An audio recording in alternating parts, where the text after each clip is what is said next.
You're watching Oilers Nation Everyday with Tyler Yaremchuk. Your one-stop shop for all things Oilers. Adam Henrik, get ready to drive the hen day, baby. Let's get into it with the lead.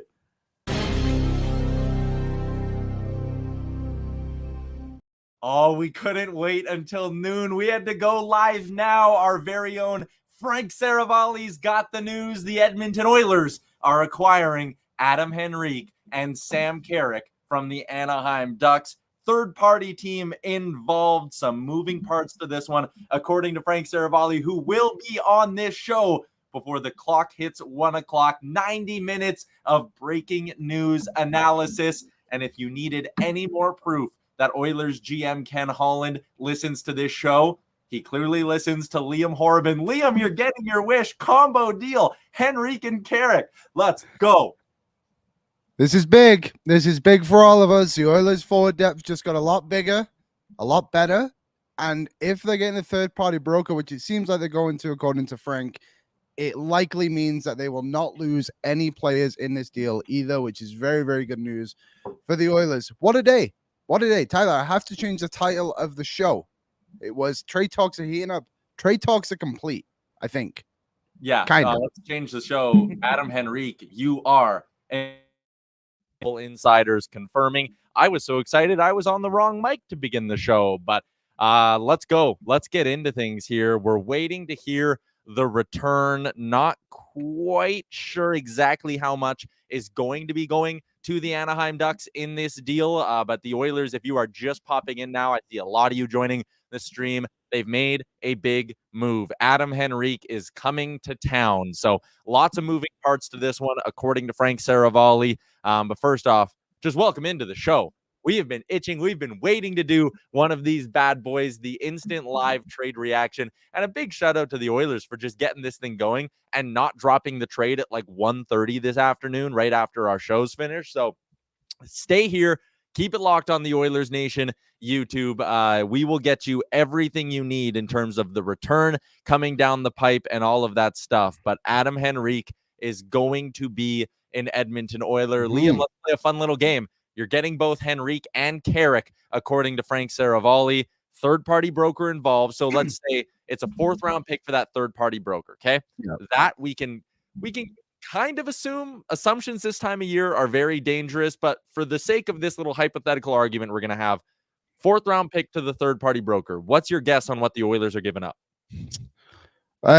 I'll say I think our mock trade was a first-round pick, but honestly, like, looking at some of the trades that have happened already today and yesterday in Tarasenko and Mantha, like, maybe the price isn't too crazy, right? Like, maybe it is second-round pick and a prospect, and then the fourth to the third party. Like, maybe that's not quite enough. Maybe there's like a 6 or something in there too. Like, that would be my speculation. I don't think the Oilers are going to trade away anything higher than a second-round pick.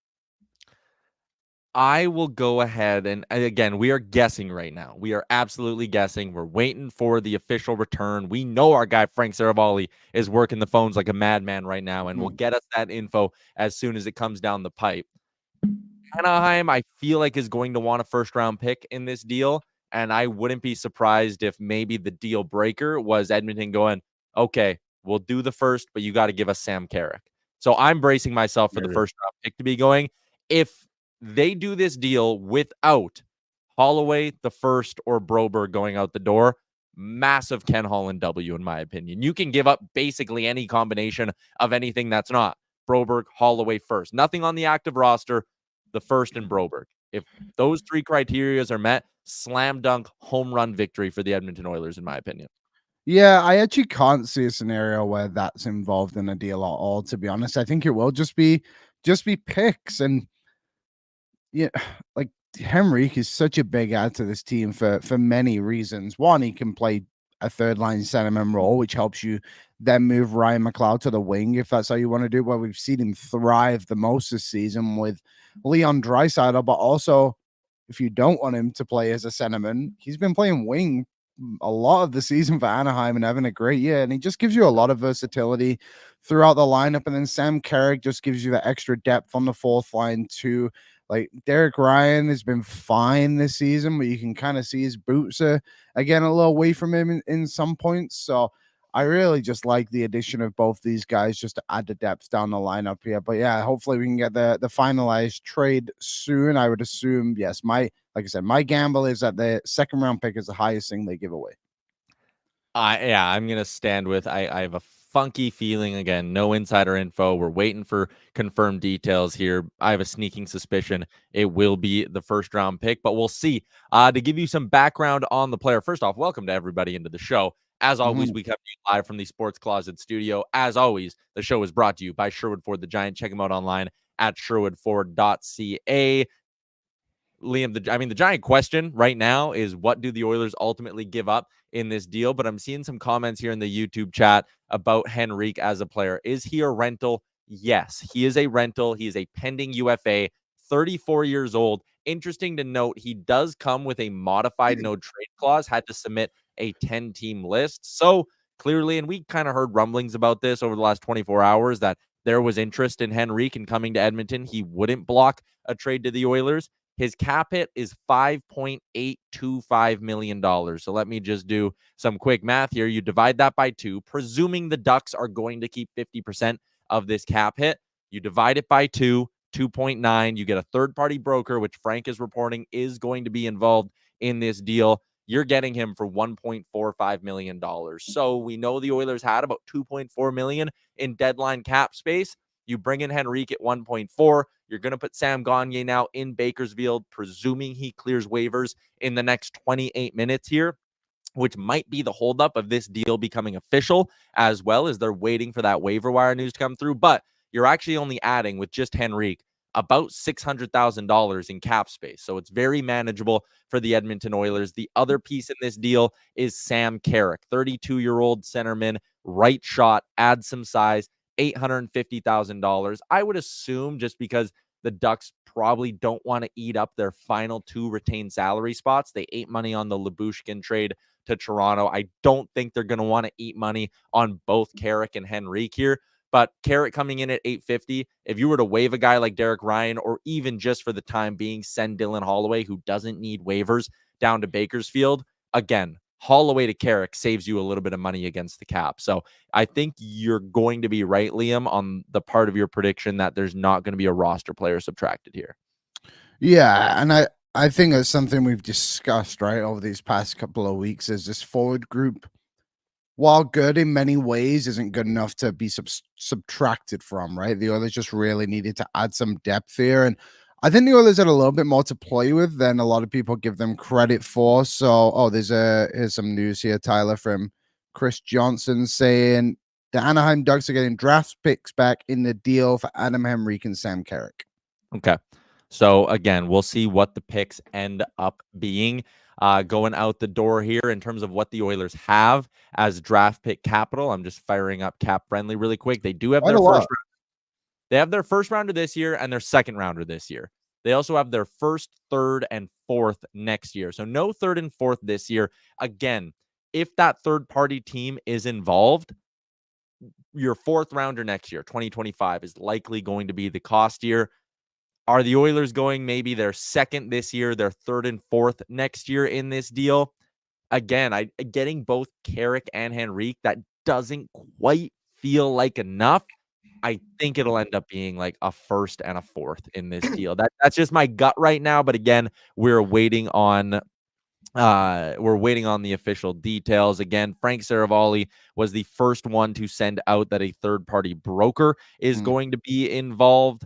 So yeah, there is some salary retention as well as a third-party broker. Pierre LeBrun was the first one to say that talks were heating up on this one. Frank is going to join us at some point coming up on the show today, but obviously, yes, the Oilers won their 5th game in a row yesterday. This show is going to be heavy in the trade talk because it's not every day you get breaking news, and significant breaking news as well, Liam. Yes. Henrik was one of the top rentals on the market. Yeah, where was he on Frank's board? He was number 5, top 10 at least, right? I know he was quite significant up there, and he just makes the team better. And yeah, so I'm assuming probably won't play tomorrow. Maybe he could if things get final. Where Anaheim? You can fly today. Who's calling me? Don't you know I'm live? We're live. Did you not hear the Oilers just made a trade? Unless it's Adam Henrik. Does he want to come on the show? No, it's a spam call, as you do. All right. People wondering what kind of player we're getting in Adam Henrique. Well, let me give you some of the info, some of the numbers on him this year. This is a guy, you mentioned it, Liam. He can do a lot of things for you. Yeah. He can play the wing. He's a left shot, so maybe an option to slide to the left side if you want to keep your center construction as McDavid, then Nuge, then McLeod. But he gives you flexibility. I absolutely love that. And he can score, man. He's got 18 goals in 60 games already this season. He's a guy who, doesn't shoot the puck a ton, but when he does shoot, it's usually from opportune spots, and he finds the back of the net a lot. Like, you look at his shooting percentage this year, it's just above 16%, and you're kind of like, whoa, like, that seems a little high. Maybe a guy who's due for some regression, but his career shooting percentage is like 15.5. Like, he scores on a high percentage of his shots, and he's also a guy, he's going to help you score at 5-on-5. Not a ton of his offense this year has come on the power play, just 5 of his power play goals, and he's picked up 2 shorties. He's going to help you on the penalty kill as well, which I think they really needed in a deadline ad. Going and getting a guy like this who can kill penalties for you makes it a lot easier to subtract a Derek Ryan or a Connor Brown from your lineup. Yeah, definitely. And just some other news as it keeps coming out here. Bob Stauffer tweeted out it's likely an Eastern Conference team that takes is a third-party broker here. And also another thing I like about Carrick.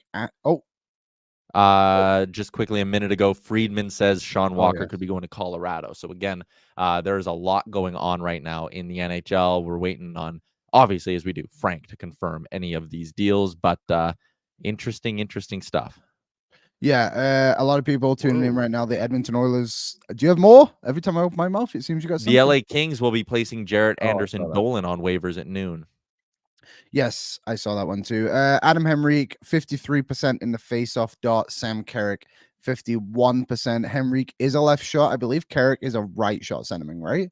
He is a right shot centerman. So that's another thing too. Like, Liam, can we credit to us? We talked about this scenario a lot over the last little bit of going and making Anaheim a little bit of a one-stop shop in terms of your forward needs, because if you break up Connor McDavid and Leon Draisaitl now, AB, give us the projected roster at the moment before this trade. If you break up McDavid and Draisaitl now, 1-2, and then you go Henrique as your 3, and then you go with with Sam Carrick now as your 4, it makes Nuge and McLeod wingers. Like, how does this sound for a new look Oilers forward group? Connor McDavid with Nuge and Hyman, Leon Draisaitl with Ryan McLeod and Warren Fogle, Adam Henrique with Corey Perry and Evander Kane, and then your 4th line is Carrick, Holloway, and one of Brown or Janmark. That, you got depth. This deal gives you depth, and the most important thing is you didn't have to cap dump Warren Fogle in this. You get to keep him in the mix. People are saying still need a right winger. I think they could very easily still be in the market for a right winger. But this deal, the center depth it gives you and the flexibility is crucial.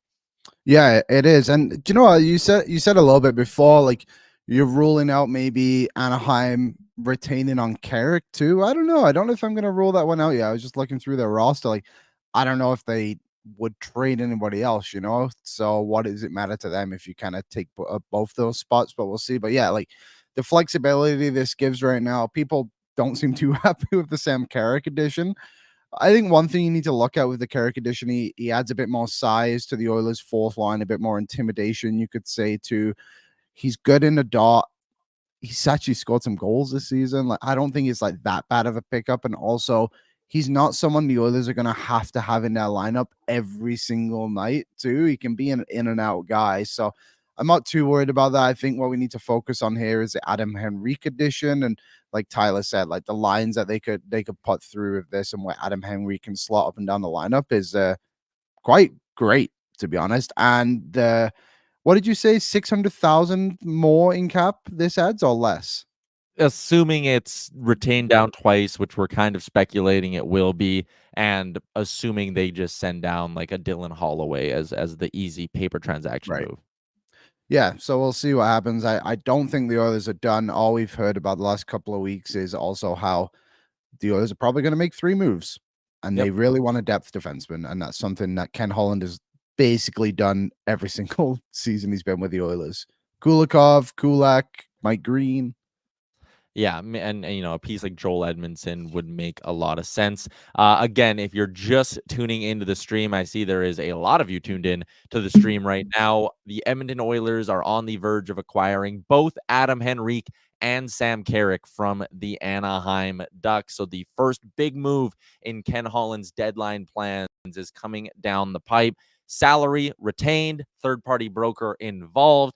Draft picks going the other way. At this point, it does not sound like there is anyone off the active roster going back to the Anaheim Ducks, which I think, again, is a massive win for Ken Holland. Part 2 of that massive win will be this. Is the first round pick involved? And that's what we're waiting on right now. Could it be a package like a second, third, and fourth going to the Anaheim Ducks? And then the fourth obviously being the piece that gets the third-party broker involved. Will this be something where the Ducks were only willing to move Henrique if the first-round pick was involved? Again, Oilers jumping the gun a bit as well with the deadline not coming until Friday at 1 o'clock Mountain Time. I know there's a little bit of pushback, like you said, in the chat about Sam Carrick. Let's get into that a little bit. Our YouTube chat is presented by Charm Diamond Centers. They are home of the custom ring. You can get one built and delivered from Charm Diamonds in less than 4 weeks. Check them out online, charmdiamond.com. More than 80 locations around Canada through Ben Moss and their partners, Charm Diamond Centers, home of the Pro Pose. How about this? If you want to push back on the Sam Carrick thing, let me throw you this number. He's been on the PK this year for 162 minutes. That is a lot of time on the PK. He is clearly a guy they trust in that role, who is experienced in that role. The Oilers in this deal are getting the only two Anaheim Ducks to spend more than 130 minutes on the PK so far this season. Edmonton went to Anaheim and got their two most experienced penalty killing forwards. 162 minutes on the PK and 154 for Adam Henrique. You compare that to Edmonton, Liam. The Oilers' leader in penalty kill time on ice for a forward is Ryan Nugent-Hopkins at 108, and he's the only Oilers forward to spend more than 100 minutes on the PK. And listen, I know that just playing on the PK doesn't necessarily make you a good penalty killer, but the bottom line is these dudes have been out on the PK a ton. They're guys you can trust in that role. And I think it, again, shows a little bit about what the Oilers wanted to upgrade at this deadline. It's the pieces on the roster like Derek Ryan, Connor Brown, and Matthias Janmark. I think another layer to it as well, like we said, the two good face-off guys, which then also lets you put Leon Draisaitl probably in better spots as well. Maybe you don't have to put him out there for as many like defensive draws, and you can use his energy more in the offensive zone. Like just a bit more flexibility in that regard too, and just takes a minute away, like you said, on the penalty kill. And just, you know, I think these two additions are really good. And look, we're not here saying Carrick is gonna be some superstar for the Oilers, but he's made this team better. And I think, again, the most important part is that the Oilers haven't moved on from anyone as we know of right now, and it seems to be looking that way. And there's still a little bit of wiggle room to make some moves here. People keep talking about like we need an upgrade over CC, and while I agree, the market's so slim after Chris Tanev moved on to Dallas. It's difficult to find the value there, you know? Yeah, I agree. Goals against per 60 on the penalty kill. For context, Nugent Hopkins is 8.8. Derek Ryan is 8. Janmark 7.22 as the Oilers kind of top three. I missed Connor Brown there, 6.93. You look at Henrik, he's 7.78. Sam Carrick is 10.72. So those numbers there may be a hair concerning, but they also play on a dog shit Anaheim Ducks team, and they've been getting murdered this year. So I'm willing to give this deal the time of day, especially like the Henrique edition is such an auto win because, again, the flexibility that this thing gives you, it's legit. And then Sam Carrick, in all likelihood, this is a throw-in. Like if you're going to sit there and complain about him, if you get 10 games into this for Carrick and it's not going well, you can just send him down. Like, who cares? He's $850K. He's more depth in the playoffs. Like, adding depth pieces is an important thing to do this time of year. So Henrique, impact, Carrick, depth and insurance. Right there. Boom. This deal's going to be a win. Like, again, the most I can see the Oilers giving up here is the first round pick. It sounds like it's just draft picks, right? even if it's the first round pick. The Oilers are at a point in their championship window here. Let's call it what it is. The Oilers are at the point where you give up first round picks for premium rentals. Who, pardon my language, who gives a shit about pick 28, especially when you draft as poorly as the Oilers do? Yeah, that's the other layer to it, isn't it? The Oilers aren't going to draft in players, and you're right. It truly doesn't matter too much, but I just don't think they're going to give up the first. I feel like that's a lot for what we've seen the last couple of days. Like, I don't know who would have been on that Ottawa team, but if they had did their fourth line center to the Tarasenko deal, does that necessarily make it a first round pick? I don't think so. So I think it's going to be a second plus a couple other like mid to late round picks, and then we'll go from there. But have you found anything new yet, Tyler? We're also, for everyone joining, we're going to be joined by Frank Seravalli here. I don't know when, maybe like 40 minutes, I guess. Frank texted and said, I'll be on when I can, because as you can imagine, he's kind of busy trying to break a trade right now. Bob Stauffer tweeting, the Edmonton Oilers can do this deal without moving out a roster player. Bing, major win. We'll need a third-party retention. My guess is an Eastern team. That's a win. And then Bob, cheeky Bob Stauffer, will still have some cap flexibility to do something else. And then he throws in the little wink emoji, Liam. Bobby, what are you cooking up?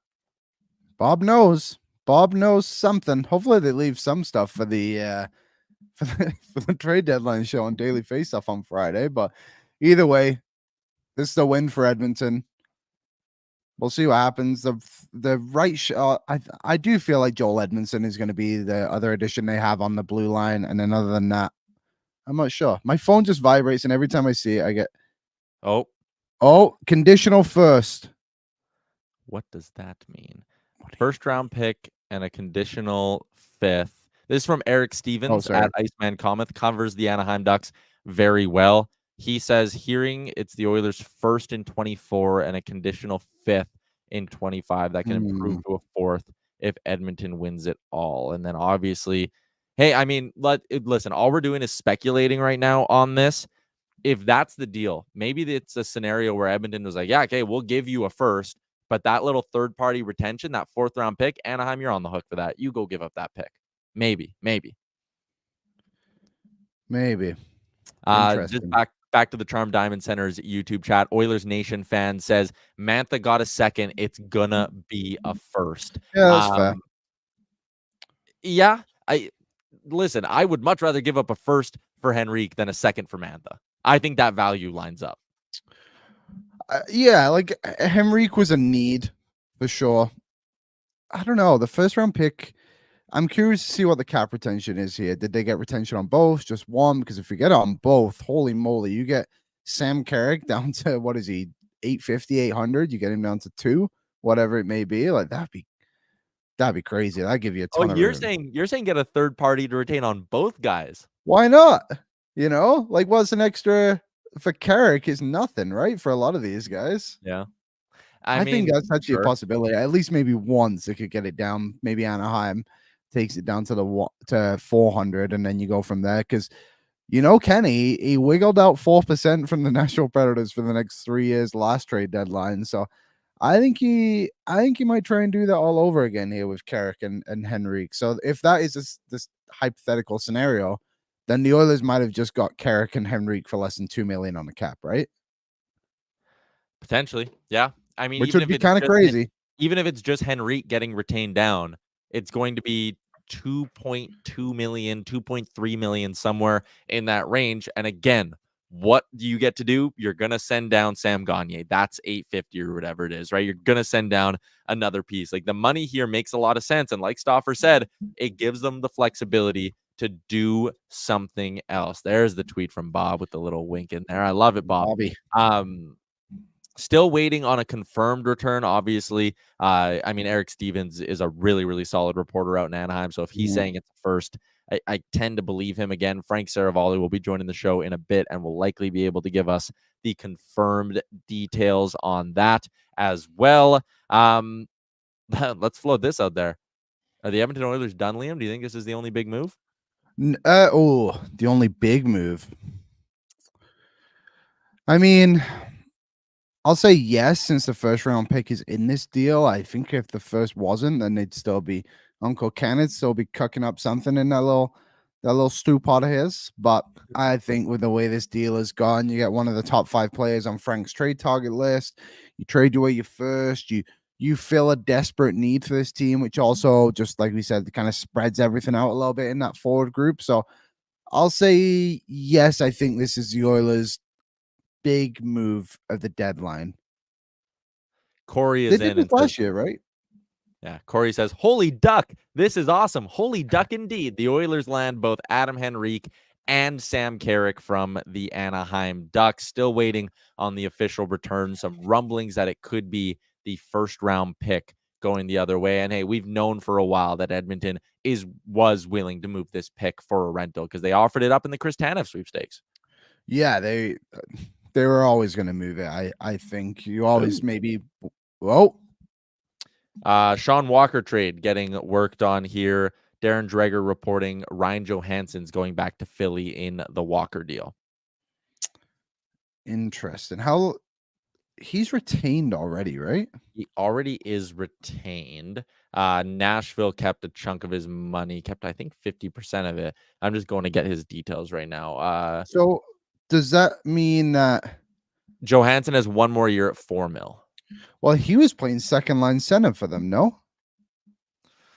Yeah, he was. So I mean, that also tells you. I mean, they were trying to cap dump him a bit because the fit just wasn't all that good. But that does tell you the Avs are probably in the market for a center at some point here. Boy, oh boy. Well, there goes Henrik, so that's good for us. Hey, interesting. Maybe the Oilers knew something that we don't. That like, hey, the Avs are closing in on him, or another team is closing in on Henrik, and it was just like, you know what? Let's do this thing. Shove the chips in. Get this guy. Prevent another Western team from getting him. Maybe they're getting Wenberg. Yeah, maybe. PD 2001. Wenberg over Henrik. I like Henrik way more. Yeah, me too. He just fits the need of what the Oilers are looking for. Yep. Justine is in. Ebbs for a second. If we're on the conversation of what else the Oilers could do, great work. I'm assuming this was our boy Pat Puff throwing this together here. 18 goals for Adam Henrique on the season. That would put him 5th on the Oilers, behind only Hyman, Draisaitl, McDavid, and Kane. 2 more goals than Nuge on the year. 5 more than a guy like Warren Fogle as well. For Sam Carrick, that puts him ahead of Gagne, Ryan, Janmark, Holloway, Connor Brown, a bunch of forwards. He is an upgrade. And he brings you some size, too. That's important. Like, I mean, we know Ken Holland's a GM who likes to go out there and get some big bodies in the mix. He did it last year with Bukestad. Sam Carrick is, and I need to emphasize this, he's a lowercase Bukestad, right? Yeah. He doesn't have third line ability. He is a 4th line center. But again, you're now looking at an Oilers team that, and this has been a point I've hammered home a lot over the last month or so, the Oilers have been remarkably healthy this year. You have avoided disaster on the injury front. There is never a guarantee that holds. You do not know when injuries are going to hit. We saw Leon Draisaitl wincing on the bench yesterday, right? Like, you just never know when someone's going to go down. For this Oilers team to now have the ability to throw the following players out down the middle: McDavid, Draisaitl, Nuge, McLeod, Henrique, Carrick, Holloway in a pinch, Derek Ryan in a pinch. I know you'd like to not use those 2 guys at centerman, but the point is, you look at the Oilers' top 13 forwards right now, 14 forwards right now, 8 of them you can trust to some extent to play center. That is massive. A couple more details coming out. So it's, like I said, 1st and a conditional 5th to the Ducks. The Oilers are also getting a 7th. Who's calling me? Do you think it's Adam Henrique? Hello, is this Adam Henrique? It's got to be Adam Henrique. Has to be Adam Henrique. Come on. Daniel from Amazon customer service. Son of a gun. Thought we had him. Damn it, Daniel. Thought we had him. Sorry, were you saying anything else? Have we gotten any more confirmation on the deal? Gregor said the Oilers first get a 7th round pick, which they've been weirdly better at drafting players in the 7th round than the 1st round, so that might be a win for them. Nothing too much more. Everyone's just kind of tweeting out the picks that are going to Edmonton. Nothing yet on the salary retention, but not to confirm it, I guess, but we can pretty much assume that Henrique is getting retained because the Oilers simply cannot afford him if they don't get him retained. So both getting down all the way to that. Nothing on Carrick yet. I do like the Oilers getting back a 7th in this deal. Just Ken Holland being like, yeah, come on. That's a veteran GM grinder move to be like, I want a 7th back in this deal. Yeah, it is. And we saw that video the other day going around from Holland when they acquired Ekholm, and he's like, give me a 6th. It's like, okay, there you go. Christopher Palmer, did Daniel say we are getting Henrik on Amazon next day delivery? Top tier joke. Yeah, I mean, I wouldn't be surprised if Henrik's in the lineup tomorrow. I mean, if this deal's getting done now, he's on a plane, he's in Columbus by this evening. Get a good night's sleep in ya. Maybe him and Henrik bunk up in the hotel to save on rooms, and then he skates tomorrow with the team at morning skate. Yeah, so Anaheim was supposed to, well, they'll still play tonight. They play tonight at home. So he is currently on the West Coast, not on a road trip or anything like that. All right, let's get everyone caught up in everything that's been going on basically in the last 15 hours, we'll say, around the NHL. First off, Anthony Mantha goes from the Capitals to the Vegas Golden Knights. It's a 2nd-round pick and a 4th-round pick. Washington keeps half the money. Mantha, having himself a really good year, was a guy that was loosely connected to the Edmonton Oilers at different points. He goes to a division rival at 50% retained. Vegas still has about $4.5 million in LTIR money they can spend. Liam, Vegas ain't done. No, they're definitely not done. I know a lot of people in the chat have been talking about them getting Buchnevich. Frank maybe speculated even on the rundown the other day about a Noah Hannafin transaction going on too, but they're the Vegas Golden Knights. They go all in every year and they're not afraid to do it. Yeah. The next deal we got this morning, Vlad Tarasenko goes from the Senators to the Panthers. Also, money retained in this deal. It is a 3rd and a 4th-round pick going back to the Senators in this trade. As you can see here, a condition on that 4th. I believe it can go as high as a 3rd-rounder. I know people might be saying, whoa. The Oilers gave up a 1st for Henrik. How did the Panthers get away with a 3rd and a 4th for Tarasenko at 50% retained? Vlad Tarasenko, full no movement clause. Family lives in Florida, has a house in Florida. It became clear as this process went on that Vlad Tarasenko was going to be extremely, extremely picky about where he was willing to waive to. Ottawa had their hands tied. Here's my read on it. Yeah, like there's only so much the Sens could have really done. I'm sure when they signed Tarasenko this past summer, they weren't thinking about what they were going to be able to get for him anyway. Towards the deadline, they were looking for more of a playoff position. But like you said, sometimes these teams just have no choice but to pull the trigger on these deals. And it's similar with Noah Hannafin now in Calgary, right? Like only so many teams are going to want him. Oh, he wants to go to so many teams. Sorry. Yep.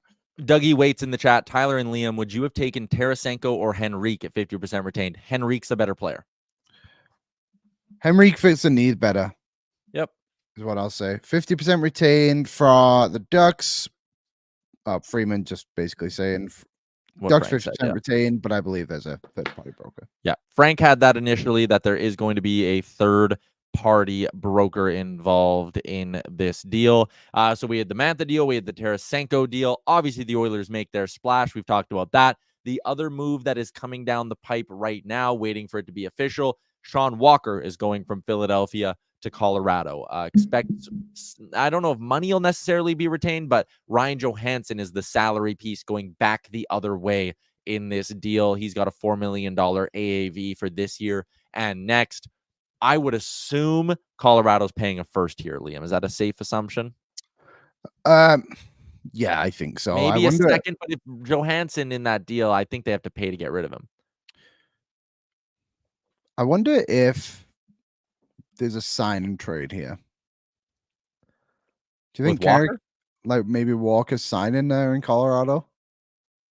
A bit of a reach, I guess. That reported AAV so rich, I just can't see it.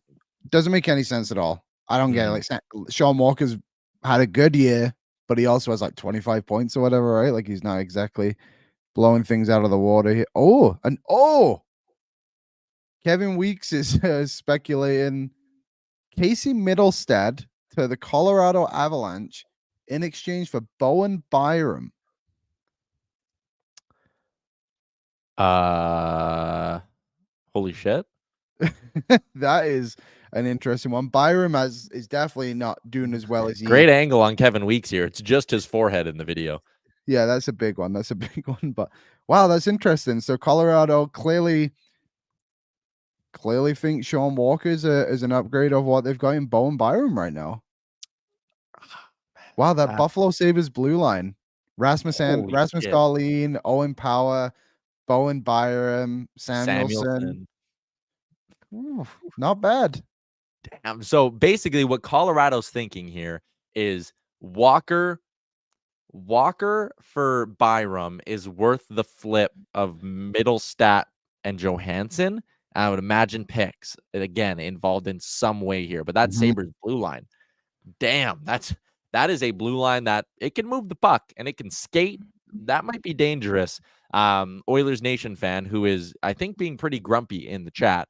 Colorado just jumped Edmonton Oilers out second round. Calm down. They won't play till the conference final. Kyle the Embalmer, first is too much looking at the Tarasenko deal. You can't do that. You can't compare those two deals. Vlad Tarasenko was picking where he went, and he wanted to go to Florida. Ottawa doesn't get to sit there and have the luxury of a free market going, all right, Edmonton, New York, Vegas, whoever, give us your best offer for Vlad Tarasenko. They're sitting there going, all right, Florida, we can basically only negotiate with you. Let's make something happen here. Like, it's not comparable at all. Henrik had a 10-team no-trade clause that in all likelihood would have been submitted 4 months ago before he would have even known who buyers and sellers are. Like, it's not even close to comparable.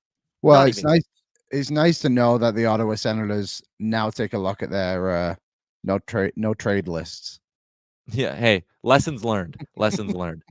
There are a lot of people watching right now, Liam, as trades continue to pour in from around the NHL. And honestly, it feels weird that we're in like this very serious hockey mode. Should I like try to eat a full apple again in 6 bites? Should we mix it up a little bit? It is time for the lead. So it's 12:02. It is time for the lead. All these people who've probably never watched our show before tuning in live. I mean, we're sitting here, dude, there's like 3,200 people watching our show across all platforms right now. That's bananas. Kind of crazy. If you're watching on YouTube, leave a like, please. 1,300 of you over there. We also have a poll up right now, which almost 400 people have voted in. Are you happy the Oilers added Henrik and Carrick? 85% of people are happy with the trade, Tyler.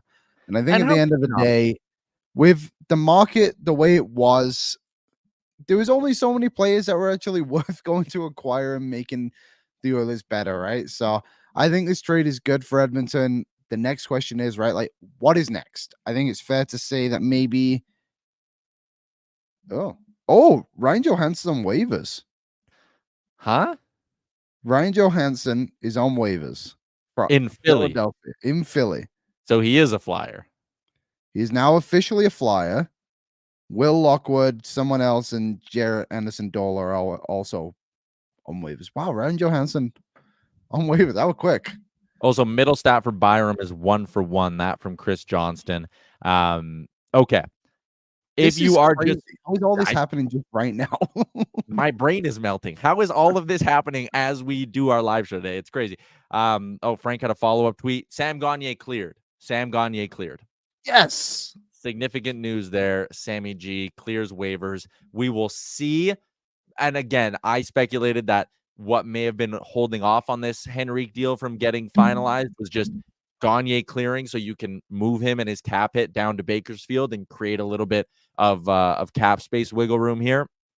Okay, let's give everybody who's just tuning in a breakdown of everything that's gone on the show so far today. The Edmonton Oilers trade their first and a conditional 5th to the Anaheim Ducks for Adam Henrique, Sam Carrick, and a 7th. Salary retained, presuming on Henrique. Also, a third-party broker involved, so it's expected the Oilers will get Adam Henrique's cap hit all the way down to $1.4 million. The Colorado Avalanche have made a pair of moves. We have first Shawn Walker going to the Avs, Ryan Johansson going back the other way. Some amount of draft pick or prospect capital likely going to be involved in this deal. Philly turns around, puts Ryan Johansson in his $4 million cap hit on waivers. Insanity. The next deal we get is obviously the Bowen Byram for Casey Middlestat deal in Colorado. So we've gotten 3 significant trades, Liam. It's honestly quite hard to keep everything straight right now. I have a question. So hypothetically, Ryan Johansson clears waivers. Likely does, right? With his $4 million. If Philadelphia then retained and traded him, would he still be waiver eligible for the next 30 days? Yeah, he could be traded to another American League team. Could he be traded from an NHL team to another NHL team? Yeah, he could. Yeah, because you would just be like, I mean, if the Oilers were to acquire him, he could just go straight to Bakersfield because he's cleared waivers. I wonder if that's kind of part of this deal in a way. They're like getting through waivers, another team takes him, just puts him in the American League for the rest of the season, and then just calls him up for the playoffs. Oh man, I mean, I kind of crazy, but maybe I'm not saying the Oilers would do that, but if you're Philly, that's not a horrible thing to do. I'm also surprised Philadelphia just straight up put him on waivers. I feel like they could use a guy like him. I know he's not what he quite was, but he's still a solid player. Okay, let's get to a couple of the comments. Kobe is in. Still a move for a D-man on the table. Jeff also wants to know, what does it leave the Oil with for cap room? Are we looking at a move on D? The Oilers, as long as players are getting retained, they can be in the market for pretty much anyone still. This does not kill their cap space for the rest of the deadline period here. So there's still a chance Edmonton, and I mean, let's be honest, this isn't it. Liam, this will not be the only move. And I would even go as far to say this might not be the only significant move. I would not be the least bit surprised if the Oilers are in the market for a legit top 9 right winger still, even after this deal. Yeah, I agree. For people who are also just tuning in, I see a lot of people still asking what's just happened. We just did a recap, but we're going to have Frank Seravalli on here at some point before 1 p.m., probably around 12:30. Is that fair to say, Tyler? Honestly, Frank's just going to pop up in our little preview window here, and I'm just going to be like, hey, Frank, what's up? Yep, so there you have it. Daryl Sutter asked, did Henrik and Perry play together in Anaheim? Yes. Yeah, because Henrik was part of those teams when the Oilers were going back and forth with them in the playoffs, right? Oh, I guess that just 2017. Yeah. I believe he was on that team with them. But yeah, I don't think the Oilers will be done. I think it's pretty clear they have interest in moving out Cody Ceci, which would give them a little bit more money too, but then that also includes them trying to find a way to replace Cody Ceci. I know Alex Carrier is someone people have talked about in our chat. Maybe he's still on the table, but again, the Oilers would have to move out more money in that situation or give up more assets to get a third-party broker in there, which it seems like they're more than willing to do. But Buchnevich, yes, probably difficult to do at this point, but I wouldn't rule out an Eberle, for example. Eberle, a Duclair, like I never want to say that they're out on a big name with term, but it's difficult right now. Would there be a way to maybe squeeze in Buchnevich still? You would have to trade Fogle, and then you have to ask yourself, is that worth it? Well, and then what I was going to say was, now that you have both Carrick and Henrik, I'm in a weird way almost more open to moving Fogle because you've solved your depth with this trade. If you need to move Fogle to make a Buchnevich deal happen, you do it. Probably. I just wouldn't like the idea of doing that, I guess. Right? What do you guys think in the chat? What do you think in the Charm Diamonds chat right now? Would you move Fogle to strengthen the top 6, I guess, with a Guentzel, Buchnevich, whoever it may be? Likely Buchnevich, I guess, more of this conversation. What do you think it would take on top? Like, Fogel's the cap dump. Frank reported today that the Blues are willing to retain on Buchnevich. So let's say you get him at 2.8. Fogel's there to swing the money. What are you giving up? What's the most you give up? I don't know. I really have no idea. I can't even think of like a scenario of this. Like the Tyler Toffoli one, I guess yesterday was something we looked at, and there wasn't a Fogle in that deal, right? Like Tyler Pitlick, we said was a comparable to Matthias Janmark, so they give a first, a third. What was it? As some random prospect and Tyler Pitlick. So I don't know, maybe something like that. But I guess if you want some salary retained, maybe you have to throw in a better prospect. Oh, Philadelphia got a conditional first-round pick in the Johansson trade. So Johansson and a conditional first for Walker? Yeah, so Frank said conditional first-round pick in 2025 for Ryan Johansson. So that's to Philadelphia. The condition is first is top 10 protected, in which case, if it is slides to 2026. Colorado acquires Shawn Walker and a 5th rounder in 2026. All right. Liam, again, this show is just zooming by. We're already 40 minutes into today's stream. here on the Oilers Nation YouTube. We got to get some sponsor reads out of the way because this show is just going to be a mishmash and quite honestly, a shit show. Usually at this point after a game day and especially after an Oilers win, we're doing our moment of the game.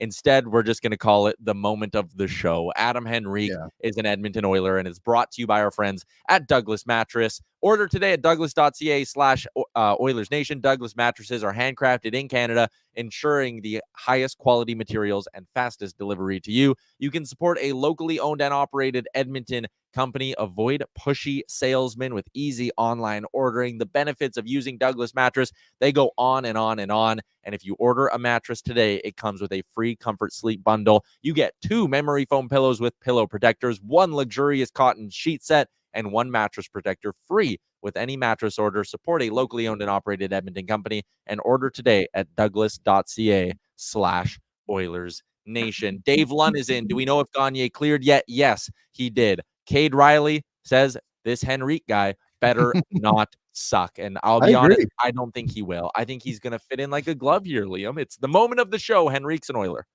He is. We got some word from our pal NHL Sid.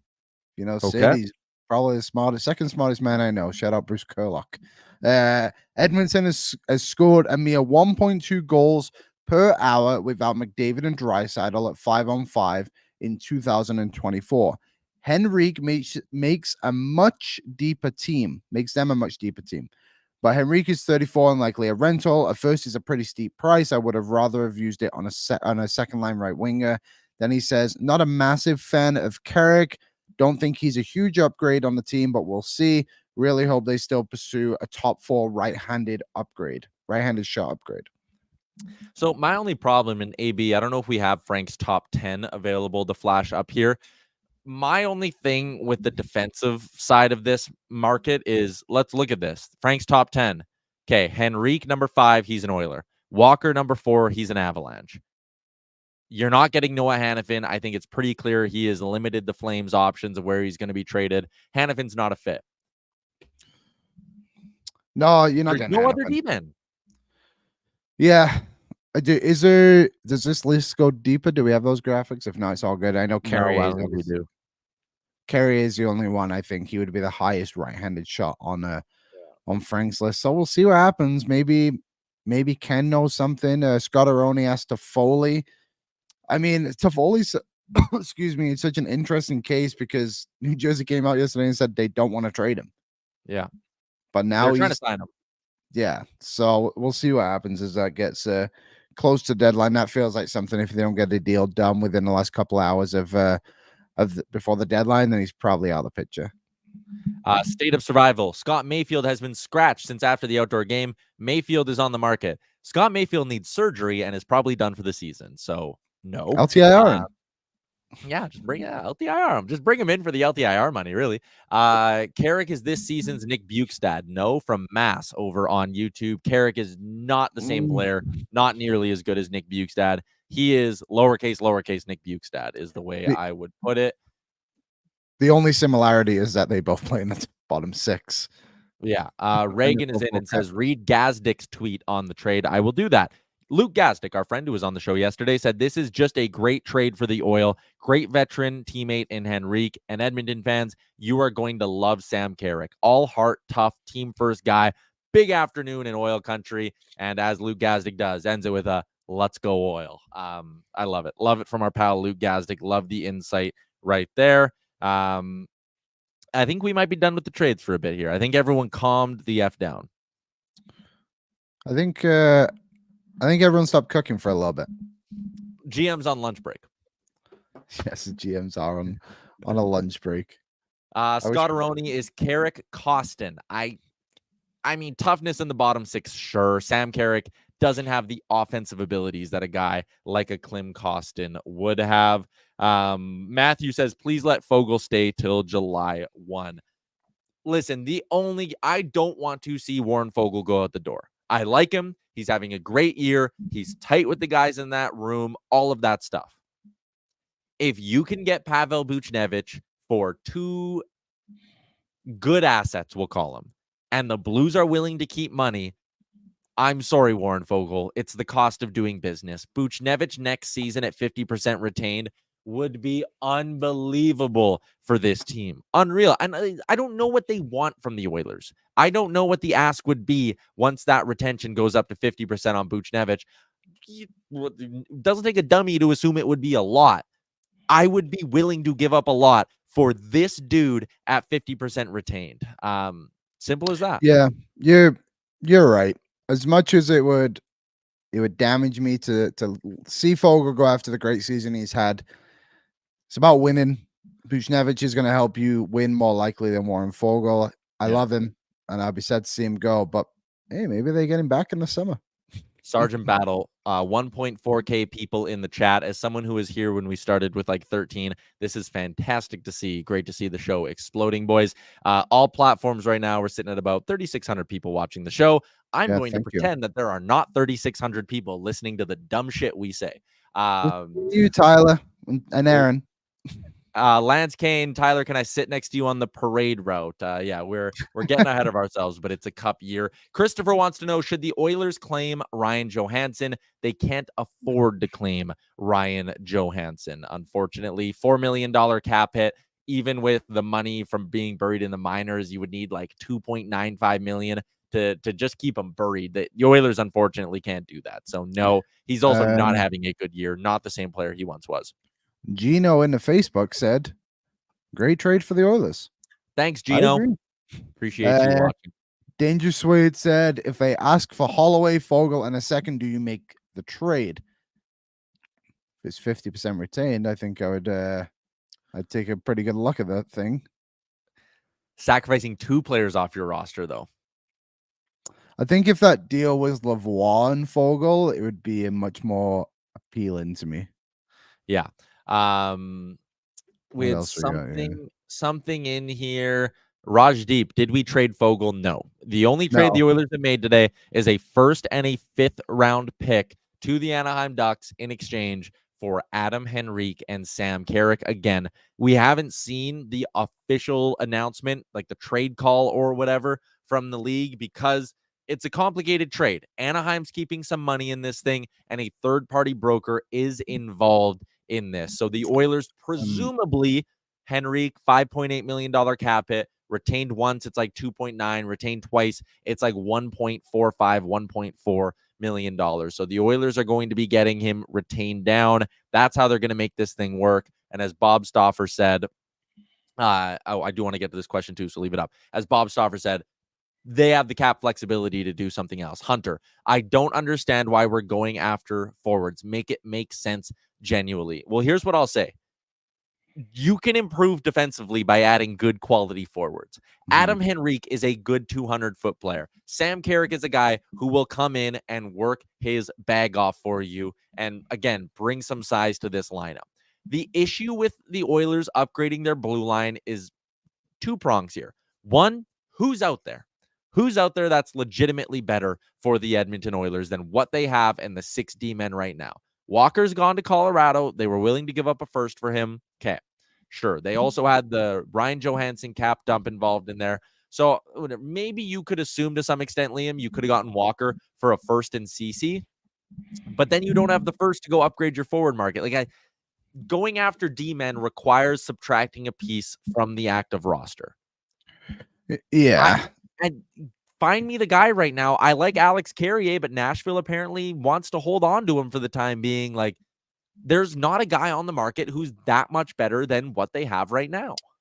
No, and I know people probably don't like to hear that too, but it's just not the market for the Oilers to go out and get someone like that. And I know I've been on record saying maybe just finding someone even at par of Cody Ceci is just as good, right? And I still think that might be the case, but like you said, I think the addition of these two guys helps your defensive structure already. And look how well the Oilers played last night, right? Against a dangerous Boston Bruins team with some good offensive players. I think if you add more to that team, it's only going to make it more impressive. Odin asked, do we think Henry gets into the lineup Saturday or Sunday? We actually think he might get into the lineup tomorrow. Wouldn't surprise me in the slightest if he plays tomorrow against Columbus. Naeem is in, and I want to address this. After the trades today, this current Oilers roster loses to Vegas, Colorado, and Dallas. Naeem, enough. That's just negativity for the sake of being negative. Henrik is a way better player than Anthony Mantha. Henrik will have a bigger impact on the Oilers than Shawn Walker will have on the Colorado Avalanche. Like, come on. You sit here, they're in win now mode. They're in win now mode. Why is Ken Holland sitting on his hands? All people are doing, or all these negative people who on the outskirts of the internet do is complain. Ken Holland's not doing anything. He goes all in, gets one of the top rentals on the market, a guy who makes the Oilers incredibly deep. And we're sitting here going, no, Shawn Walker. I wanted Shawn Walker instead. Shut up. Enough of that. Today's a good deal that signals the Oilers are going all in this season. Be happy or go cheer for the Avalanche and watch Shawn Walker have controlled zone exits or whatever the hell you want to do. Come on. Do you want to keep going through some of the stuff in the chat here? I do.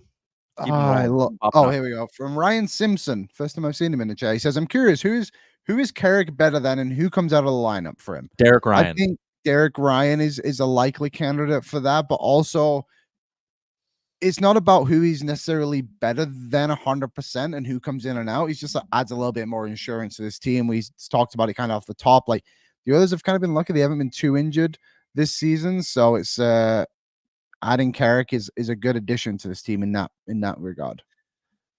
Again, Naeem, I appreciate that you watch the show every day, man. But sitting here on a day when the Oilers give up a first-round pick for one of the best rentals on the market, we're not doing this whole, they're worse than teams in the effing Central. Good Lord. Okay, you might not be quite as good as Dallas. You'll meet them in the conference final then, and we'll deal with that Dallas problem then. And the Oilers aren't done. They're not done. They're making a move. Let's keep going through the chat, Liam. It's going so fast. I'm honestly just trusting you to flash up anything that's good. There was one here from Nolan. Here, I haven't pre-read this, probably should, but here we go. Here's a question. What is your take on not moving Eddie Goalies? I have faith in all four. I still believe in Soup. What I would say is the Oilers probably had too many needs ahead of acquiring a goaltender that it just became something that wasn't ever going to happen for them. Skinner's been good this season for the most part. He's obviously had his ups and downs. And Pickett's come in and in his spot starts has done well. We've speculated Pickett probably has 7 more starts this season to continue to prove himself. And to Jack Campbell's credit, in Bakersfield, he's turned it all around. And so I think they've got enough depth within the squad to keep going with the group they have, right, Tyler? Yeah, the market dictated it to me as well. Like, if there was, again, a slam dunk great backup option that's available for cheap, cap-wise, and only cost you a third or a fourth, let's do it. Let's do it. Sign me up. I'll upgrade on Pickard. Why not? I'm also looking at Calvin Pickard, and he's looked shaky in some games, but the numbers are there. Stuart Skinner's your guy. You've hitched your wagon to Stuart Skinner. You're married to this guy. You will go as far as Stuart Skinner takes you. That's just how I view this playoff run. Like, again, is it a gamble going in and trusting, hoping Stuart Skinner stays healthy? Yes, that's a gamble. Is it a gamble sitting there going, boy, I hope he doesn't implode for 6 games like he did last year? Yes, it is. I'm also looking at a 25-year-old goalie who was a top 3 goalie in the league from basically November 25th until Feb 1 at the All-Star break.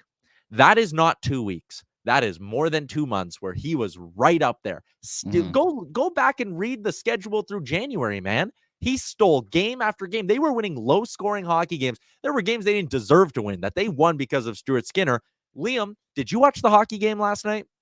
I did. I'm well aware of what Skinner was able to do, especially that save at the end on Jake DeBrusk was magnificent. If he does that in game 6, put a statue next to Wayne of him. Like, come on, man. I lost the one I was going to ask you next. It was about Connor Brown. I can't see exactly. Oh, here it was. Greg's Google. Don't be afraid to talk about Brown's future with the Oilers. Brown's future with the Oilers is probably about 20 more games and then whatever the playoffs is. He's not going to get sent down, I don't think, because his cap hit is team friendly, although we all know the bonus sucks, and I get it, he hasn't scored, but he does have some value to this team as much as a lot of people don't want to acknowledge it. Shawn is in and says, hey, Tyler, if Jay is still in Hawaii, there is a bar in Maui called Moose McGillicuddy's that shows all the Oilers games. There you go. Shout out. There you go, Jay. Hopefully you're watching. Probably. Final buzzer. We're not gambling on Skinner's skill. We are gambling on his health. Isn't every team... Has he been hurt as a starting goalie in the league? Doesn't every team gamble on the health? Like, I want to go and watch a Canucks Army episode, a Canucks Conversation episode, and see if everyone says the same stuff about Demko. Because Demko has been way more injured than Stuart Skinner through his career. But yeah, everyone thinks he's an elite goalie, which he is. But it's just like, hey, I get it. Players can get injured. Connor McDavid could get injured. Nurse could get injured. Anyone could get hurt. You can't run the... It just is what it is. It's the game. And it's why you go get depth. Yeah, 100%. And the Oilers have 3 NHL goalies? 2.5. 2.5, 2 3/4. How do you count Rodrigue? Yeah. Okay. What else have we got? I don't know. So much stuff. The chat is kind of going absolutely bonkers here. There we go. Skinner is a hero. That's a good one. Playoff champion. Mark my words. Okay, he struggled in his first career playoff appearance. He's 25. He's 25. Like, not everyone's going to be the second coming of Cam Ward. Maybe could have used a different example. Sorry. Adam Mills said, and Aaron, if we could pull up the Oilers line with this one, it says, talk to me about the bottom 6. How does it shake up now? I know we kind of spoke about where Carrick goes in, but I think with Henrik, you can put an assumption that Henrik plays in one of those middle 6 center roles, right? Yeah. So, okay, let me give you, I did this about 30 minutes ago, but again, we're almost at 4,000 people watching the show right now. So let me give you my best guess at what the Oilers lines will be tomorrow in Columbus, assuming both Henrik and Carrick play. McDavid, Nuge, Hyman. Put them back together. It's one of the best lines in hockey. Okay. Second line, Leon Draisaitl with Warren Foegele and Ryan McLeod. Warren Foegele and Ryan McLeod. McLeod was a productive winger there. That trio actually scored a pretty decent amount for you during the 16-game winning streak. Put them back together. There have been these weird kind of whispers and rumblings that Evander Kane and Leon Draisaitl maybe shouldn't be playing together anymore. Maybe they don't work all that well. So what do you do now? You can go to Kane and say, look what we did. We went out and got a good centerman for you to play with. Henrik and Perry were teammates at one point. Kane, Henrik, Perry. That's a prick line. That is hard to play against if they're all on. Fourth line, Sam Carrick centers Dylan Holloway and Connor Brown for me. Yeah. Or Janmark, whatever. Oh, did you not mention Janmark through that? Well, it's Janmark or Brown as your 12th forward. And Derek Ryan is where? Waivers? Bakersfield on a plane somewhere. I don't care. You can keep them both actually on your lineup. Right? Well, no. So again, top line, Nuge, McDavid, Hyman. Second line, Draisaitl, Foegele, McLeod. Third line, let's go Henrik, Kane, Perry. Fourth line, Carrick down the middle. Holloway's your left winger. And your right winger is one of Brown or Janmark. The other one's healthy scratch. Derek Ryan is sent down. I think Holloway gets sent down. I think they like the speed.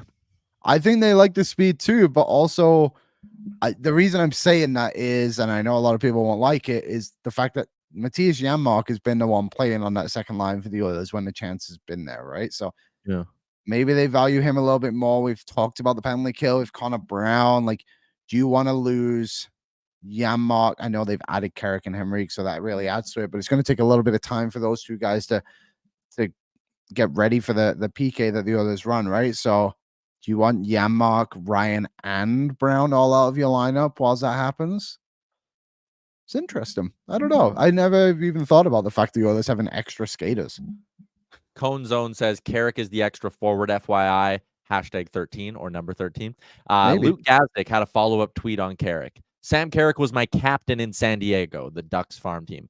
Wins faceoffs, block shots, kills penalties, and has a lot more skill than you'd think. Adds a lot of grit. Doesn't mind dropping the gloves if he has to. He's a guy you win with. And I know, Liam, there's going to be chart after chart tweeted at us, and I get it. But it's not like the Oilers gave up really anything for this guy. He's a freebie. Adam Henrique cost you the first. Getting the money retained cost you the 5th/4th, and even that feels like a borderline bargain when you look for Washington to keep 50%. For Washington to keep 50% of Mantha, it was a 4th. The Oilers are getting that retention for a conditional 5th.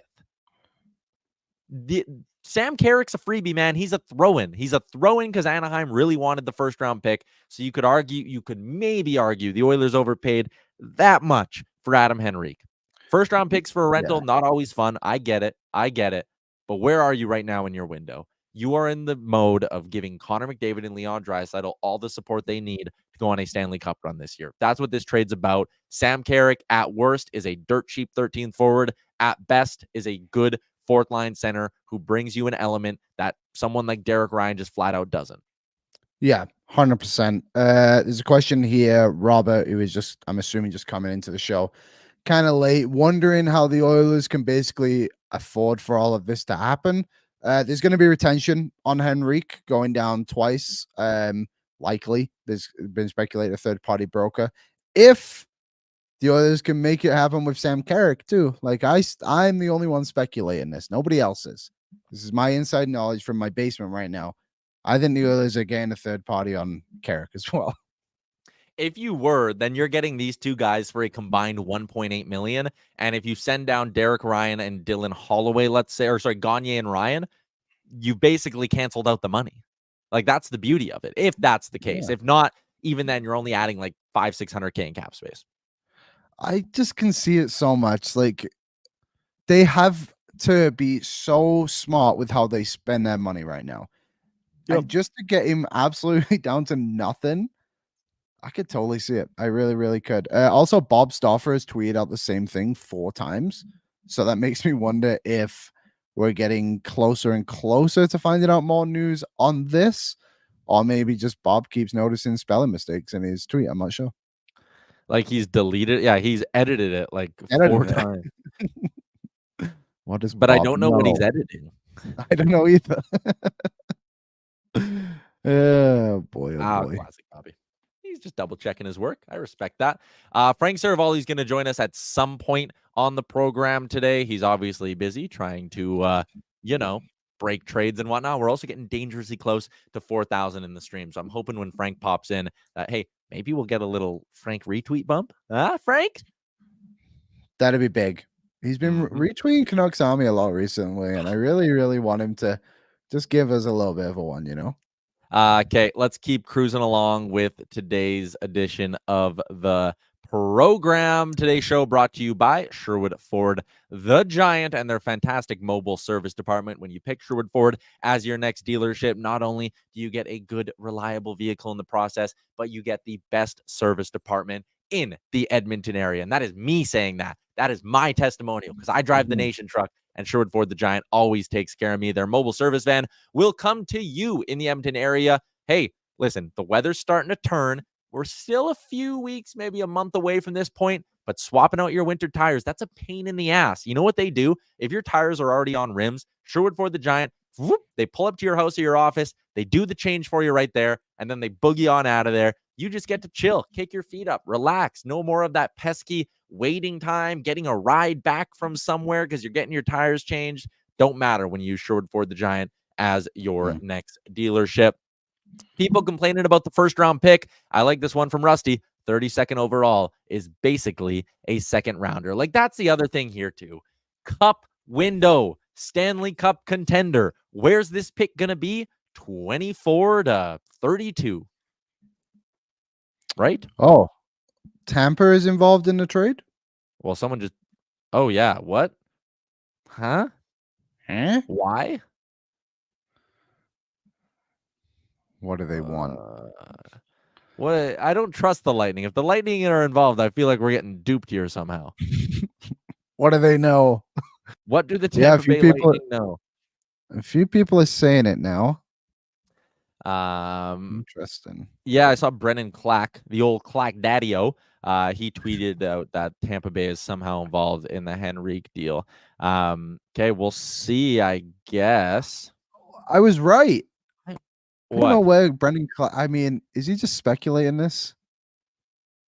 I don't know, who tweeted out that all this stuff? Because this one from Brendan Clack does say Sam Carrick is 50% retained too.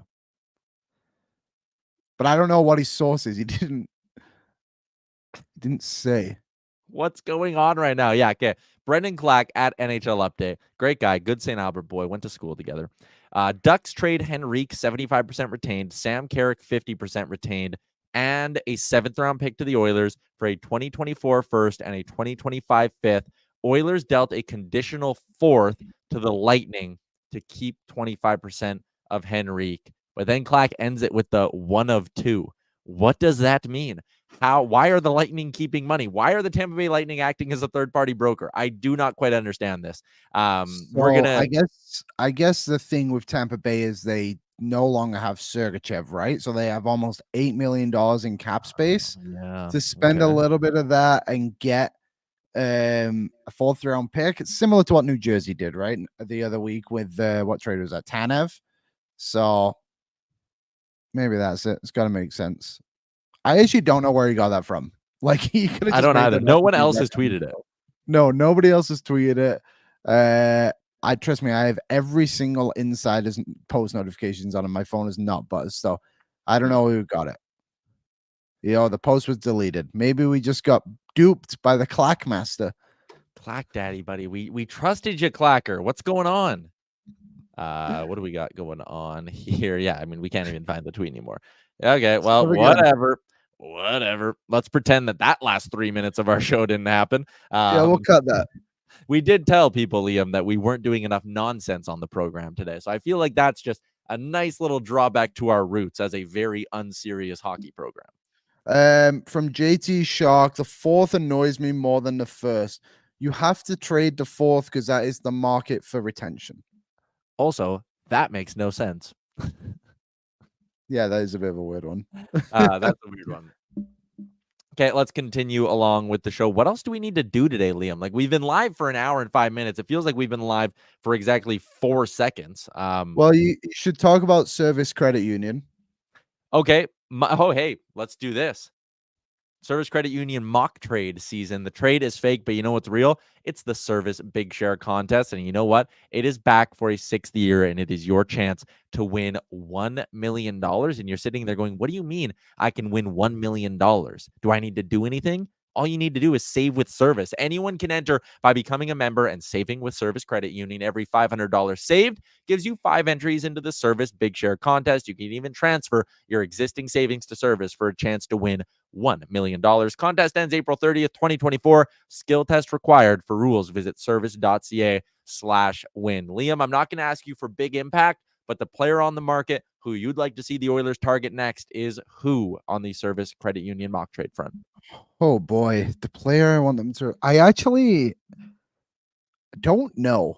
And I know that's a terrible answer, but I really want them to get another defenseman, but I don't want it to be Joel Edmondson. I need someone better than Edmondson. You know what I mean? Like, going into the playoffs, I couldn't care less if CC is like the 7th guy. And I know he's likely gone if he gets to that point, but you need to find someone better than him. Maybe it's not Sam Carrick. What's the other guy's name? Carrier. Maybe it's Carrier. I think that could be the player I'm looking at right now, but it's just interesting. I'm really going to have to go through it and look at all the options. Nick Jensen is someone people have spoke about in the chat a lot, who I would like, but he's got a bit of term now, and I feel like that might be out of the picture for the Oilers to do, unless you can somehow get his money. What's he, 4-3, right? Yeah. So maybe you can get it down to 4, and then you trade Cody Ceci to the Washington Capitals, and I don't know, trade them the 2nd round pick this year. That could be it. Yeah, but here's the other thing too. We haven't heard anywhere that Nick Jensen's actually available. Like, that's what we're just pulling from nowhere, right? So is Washington actually going to move that guy? We haven't heard a lick of a report that they are. It's just a player we like. It's like the Marino talk. Like, would it be fun? Sure, but like, I haven't heard a whisper that they're actually considering moving the guy. So I don't see a D-man in Frank's top 50 that I look at and go, legitimate slam dunk upgrade worth moving a 1st and Cody Ceci for. I really, really don't see that. Maybe it doesn't have to be a 1st. Just hey, we hit 4,000. Congrats, everybody. People keep saying Cody Ceci's fine. He's not fine. I'm not trying to tell anyone that. He was at fault for that goal last night. He was. He pinched too much, and then he overdid it again. It's happened a few times now, and they even put him down. And it was those charts that Dom puts out. Put him down? That seems like an overreaction. Dom of the Athletic puts out all those charts, and to be honest, I don't fully understand all of them, but I know that Brett Kulak got worse last night and Darnell Nurse got better. And there was only one difference in their games.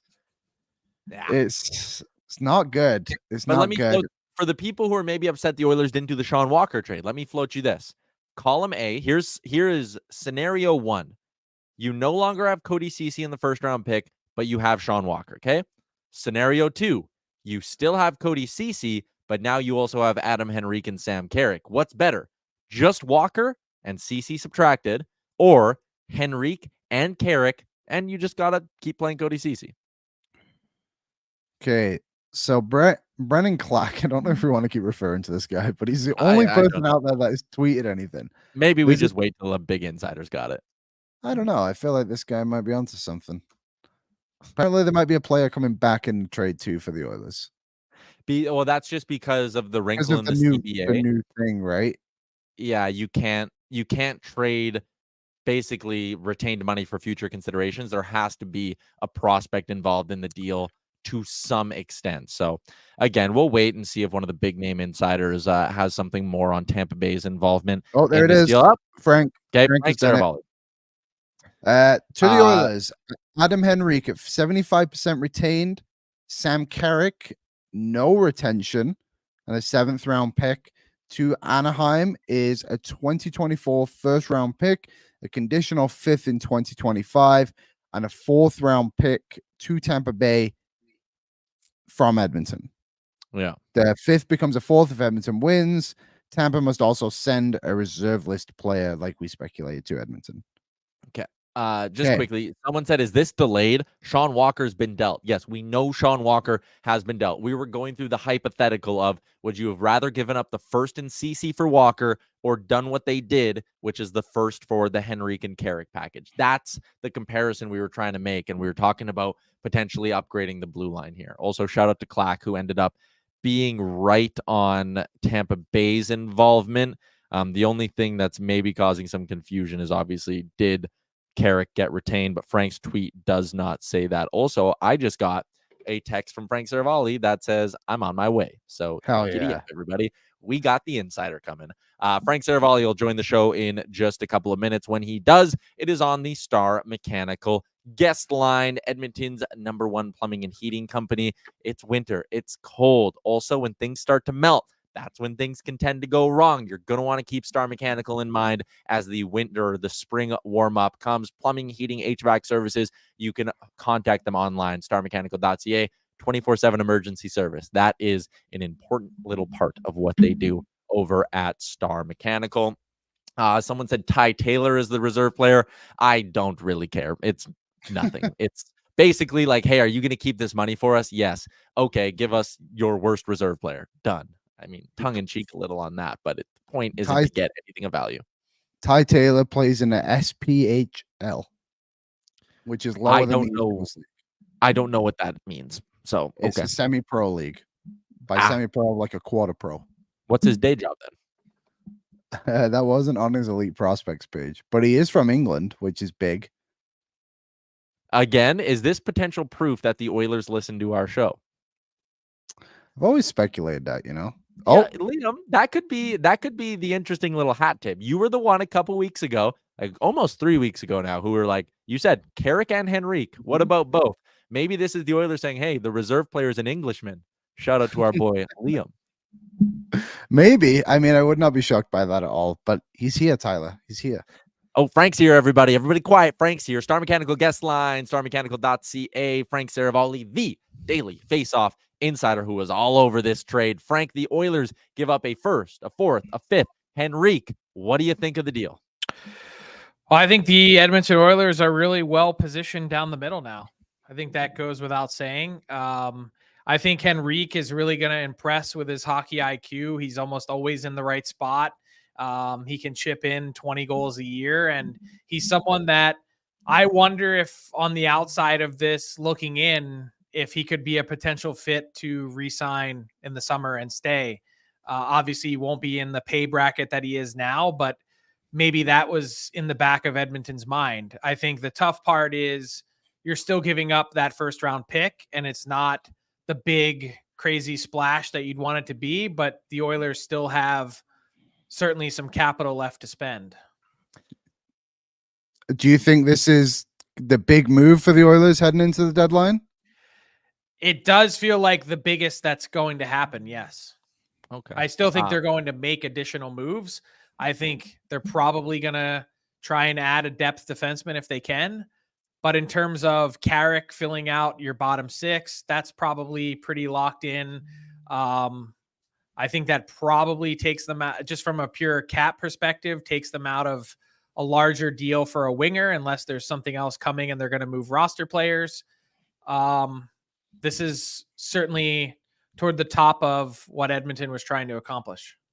Yeah, and I love the flexibility it gives them. Like, you rattle through their roster and kind of, the top 14 forwards, 8 of them you could realistically trust to play center at the NHL level. And the Oilers have been fortunate. They've been healthy this year.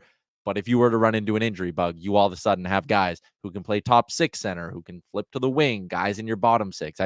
I love the flexibility that this ends up giving them, and finding a way to make it work with their cap being as tight as it is and not having to sacrifice a piece off the active roster is a win in my books for Ken Holland. You mentioned, taking them out of a big name winger. Do you think maybe they could still add to the forward group in the terms of a lowercase winger, or do you think the focus is on depth D? I think the focus is on depth D. I mean, you've solved a couple of your issues. Again, if you go down the path of trying to bring in a winger, you're going to have to probably offload someone, right? Cap wise. Yep, probably. And then you're asking yourself a question of, are we actually improving? I guess it depends on the winger, but certainly that would have to be a question that's asked. Mm-hmm. They got 75% retained on Henrik. Was there anything on Carrick? I don't know, but I don't think so, because his money was already so little. Yeah, it was $850K coming into it. All right. Let's talk about one of the other moves. Like, Frank, was your phone just blowing up for like 45 minutes straight? This has been the craziest. Like, I would say this past hour or so has been kind of like that one day where the Oilers made the Adam Larson for Taylor Hall trade. It was 1-for-1. Like, we got a shocking 1-for-1 hockey trade that no one really saw coming. I think there were 2 other things that happened that day: the PK Subban trade and Stamkos re-signed. And Stamkos re-signed. Okay, yeah. So I called it then the craziest 23 minutes in hockey history. But now I don't think this takes the cake just because of the magnitude of players involved. But between that trade, the Sean Walker deal, this one with the Oilers, and the crazy thing is there's still more happening. There's certainly a bunch of irons in the fire when it comes to Jake Guentzel. And, I think Tyler Toffoli was in talks at some point this afternoon with the Devils. There's a lot still going on. What do you make of that little bit of work by Chris McFarland out in Colorado? Like, it's kind of interesting to see when you look at the 2 deals together. It's like, okay, so you went from Byram to Walker, and then you went from Johansson to Middlestat and had to pay a first-round pick to do it. Is that good work or an overpay? Well, no, I think that's good work, because there's some drop-off for sure between Byram and Walker. But what you're looking at is sort of properly slotting your pairs. And then the next part of it is, we know Johansson didn't work. And the fact that he was under contract next year at another $4 million, that part was problematic for this year's cap and for next year's cap. And I think Casey Middlestat can grow a ton. I think when you look at his game and the upward trajectory that it's been on for the Sabres, I think he's done what he's accomplished this year really without a ton of support. And so you throw him in a Colorado team that he could be your second line center for the next 8 years or whatever the number is. It really seems to make a lot of sense. I think the Sabres didn't really want to pony up and pay the extra, premium, the next contract for Middlestat, and wanted to try and find a different solution. I think, Middlestat and everyone in Buffalo has been through a lot. So this is a total change of scenery that I think is a really interesting bet. And here's where I think the most fascinating part of Colorado's day is. they still haven't traded their 2024 first round pick, which is this year. So that leads me to believe that since they've already moved 2025, they're definitely not done with this year's team yet. What does the future kind of hold for Ryan Johansson now that he's on waivers? Do you think Philadelphia would maybe try and flip him again if he clears? Or do you think this is it? I don't know how much interest there would be, to be honest. Even if you could retain again, that would knock him down to $2 million. But I think there's lots of frustration with Ryan Johansson's game. I'm not saying that this is going to happen, but I wouldn't ultimately be shocked if the Flyers just said, hey, they're trying to challenge for a playoff spot, but I can't envision, for whatever, John Tortorella and Ryan Johansson meshing. So if they were to send him to the AHL, I wouldn't be floored. We got some frustration from Oilers fans earlier on in our show when the return for Henrik came down. They're like, what the hell? A first for Henrik, but Florida gets Tarasenko for 2 mid-round picks. Can you explain the difference in these two deals kind of, and why the value would be so different? Well, for one, in Tarasenko, he had a full no trade and full no move. So he wasn't getting traded anywhere unless he said so. And he told the Sens, don't bother negotiating with anyone else. The only team I'm willing to accept a trade to is the Florida Panthers. And if that doesn't happen, I'm fine playing out the rest of this season with your team and then going to free agency. He has a house in Florida. I believe his wife and young kids actually live there for the bulk of the year. And now he can sort of go right home, which is a pretty nice thing. And so that was his motivation for it. But the Panthers, remember and think back to the Claude Giroux trade a couple years back when they were in a different caliber player, but similar type situation where they ended up trading their first round pick and Owen Tippett in that deal in an exact moment in time where same thing. Claude Giroux told the Flyers, I have a full no trade. I only want to go to Florida. Now, some would argue that the Panthers were way too generous in including Owen Tippett in that deal. And since he's broken through and he's now a $50 million player on the new deal that he signed, I think Florida was really cautious this time around. You want to be respectful and you want to get a deal done, but damn, sometimes you got to hold people's feet to the fire. And I think they found out about the Tarasenko situation and more or less pounced on it and said, this is what the trade is. Like it, love it, hate it. It's not getting any better. Either make the deal or don't. And that's where it ends up coming in. I know Sens fans are pretty frustrated, but I think the Henrique return is pretty interesting. Like if you go back and just search for my Henrique breakdown on Daily Faceoff, I pointed out why I think it was pretty likely that they were going to get a late first round pick for Henrique. And I think the other part of the deal was it was either a late first kind of on its own, and then you can figure out the cost for Carrick, or the pick was a second, a third, and another third to retain money. So they kind of just like spaced it out a little bit differently, if that makes any sense. They said instead of going a second and 2/3, we'll go a first and a fourth and a fifth. I mean, you're probably splitting hairs in terms of picks, but like what those selections ultimately end up being. But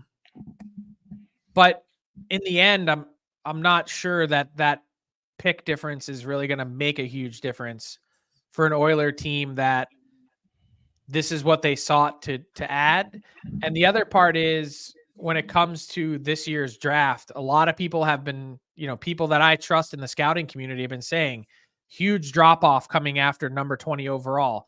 The same player that you get at number 23, you might be able to get a very similar caliber player at 48.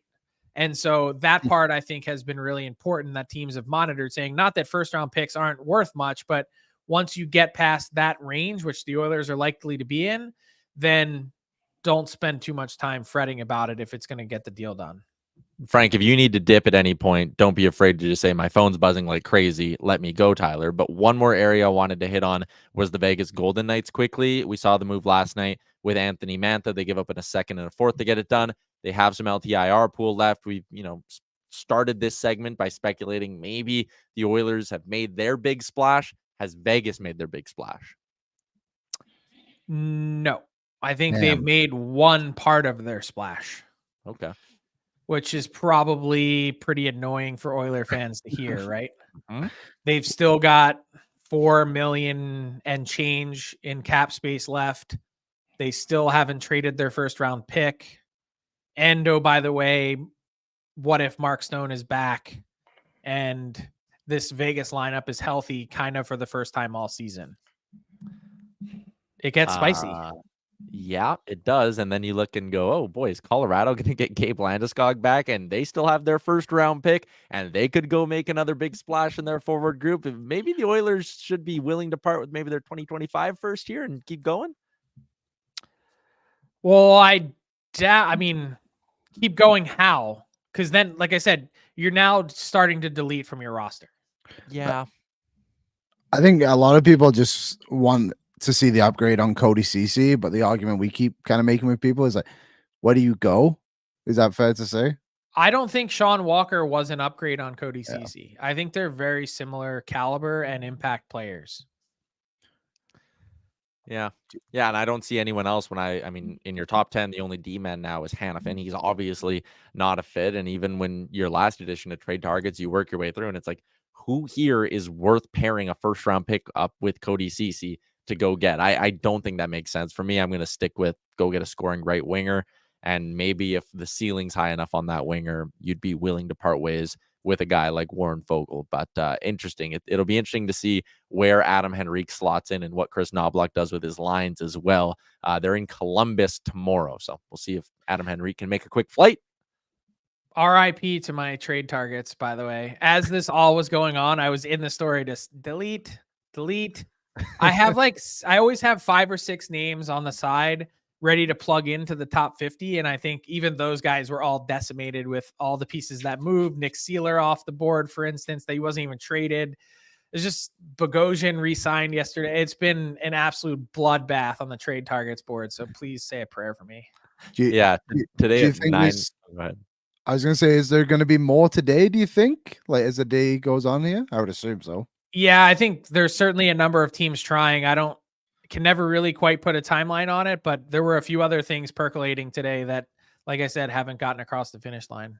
All right, Frank, we will let you go back to being a kick-ass insider. Thanks for hopping on and giving us 20 minutes here. See you guys. There you go. Frank Seravalli on the Star Mechanical guest line, Edmonton's #1 plumbing and heating company. Liam, we still have a lot to get to today on the show, and it's 12:57. We haven't talked at all about the win last night. We have spent 90 straight minutes doing nothing but trade talk, and I wanted to mix in some listener questions for Frank. We didn't have time to, so we'll do it ourselves. We'll go to our inbox question. For Great Clips, with more than 4,400 hair salons throughout the United States and Canada, Great Clips is the world's largest hair salon brand and official hair salon of the NHL. Salons are locally owned and operated 7 days a week, and your time's valuable, which is why you can use the Great Clips check-in app, see the wait time, check in on your phone, and get your haircut when you want. For more information, check out greatclips.com. Great Clips. It's gonna be great. Liam, let's talk right wingers. And I think, AB, do we have Frank's top 10 trade targets list available to us here? Is there anyone on this list you see as a realistic option for the Edmonton Oilers? Realistic option for the Oilers. Could Max Pacioretty be a realistic option for this team? No trade clause. I think he wants to go somewhere warm. Fair. Well, Edmonton's not bad in the spring. I would love Pacioretty's cap hit's kind of nice, isn't it? Toffoli, I guess, is the most realistic. I just think getting a Guentzel is so difficult now, and Pavel Buchnevich is, again, just I don't know how you make that work without moving on from Fogle. With Toffoli, you could still make it work if we're wiggling around a little bit and maybe sending some guys down to Bakersfield. Okay. This will maybe give us a little bit of insight into what the Oilers could still get up to. This is from our friend Hart over at Puckpedia. In the trades, the Oilers add Henrik at $1.45625 million. That's not just me rambling. That is going to be his final cap hit with the Oilers, $1.45625 million. Sam Carrick, according to Puckpedia, has been retained. So he could come in at $425,000. After sending Gagne $775K down to the minors, they have $266,000 in projected cap space remaining with 22 players on the roster, which is interesting. That would be 2 extra forwards, right? 12 plus 6, Yep. 18, 2 goalies is 20. That's what 2 extra forwards. So hypothetically, you could run 13 forwards and 7 D-man in this situation. He adds this amount of cap space can fit in $1.16 million in annual cap hit today or 1.22 on Friday. So if I understand the way this works right now, if you were to hypothetically send down a Dylan Holloway and make another ad, you could go up to potentially $2.1 million. I think that would be. I think I'm just spitballing here. I think it's 2.1 mil by Friday, and that would still be with a 22-man roster. If you Wait a wanted to minute. if you wanted to send down Ryan and Holloway, maybe you could afford something a little more than that. So how much money do they have right now? With 22 players on the roster, according to Puckpedia, they could fit a $1.16 million cap hit today or 1.22 on Friday. Wow. Okay, so they have a little bit more than I thought. So I think like sending down Holloway makes, how do I word this? It doesn't make the most sense for the talent, but it makes the most sense for the money. And you wouldn't lose Holloway. You run a risk of losing Yaremchuk or Ryan. I think the risk is more in Yaremchuk than Ryan, just because Ryan has that extra year. But if Gagne is getting through, I could see a team wanting a Yaremchuk. I could see a team being like, we'll take his $1 million to play on our penalty kill on our fourth line, right? Like, oh, that's interesting. That's very interesting. I don't know what you do. And Frank doesn't seem to think they're going to do much else. So if you wanted to get a guy like Edmondson at 50% retained, his annual cap hit would be $875K. So you could squeeze him in and potentially, again, as you move pieces off the roster to bring them in, potentially squeeze in Edmondson and one more player. You definitely could. You definitely could. I think like Henrik retention is such a sneaky little lad in this. Like to get him down to 425, like I said, just gives you so much more flexibility on the cap to go and get somebody. Maybe we're speculating too hard on like the high end guys, but the depth guys, like realistically, they could add another defenseman and another depth forward if they really, really wanted to and found a way to upgrade over any of those other guys they've got. All right. Let's Tyler's playing Moneyball now. Again, you all know, don't trust me to do your math for you. I am not good at math. Royden, can we get rid of Brown? You could waive him, but it doesn't make sense. He's league minimum. Island Tony says we need one more 7th D. We need 8 going into the playoffs. Agreed.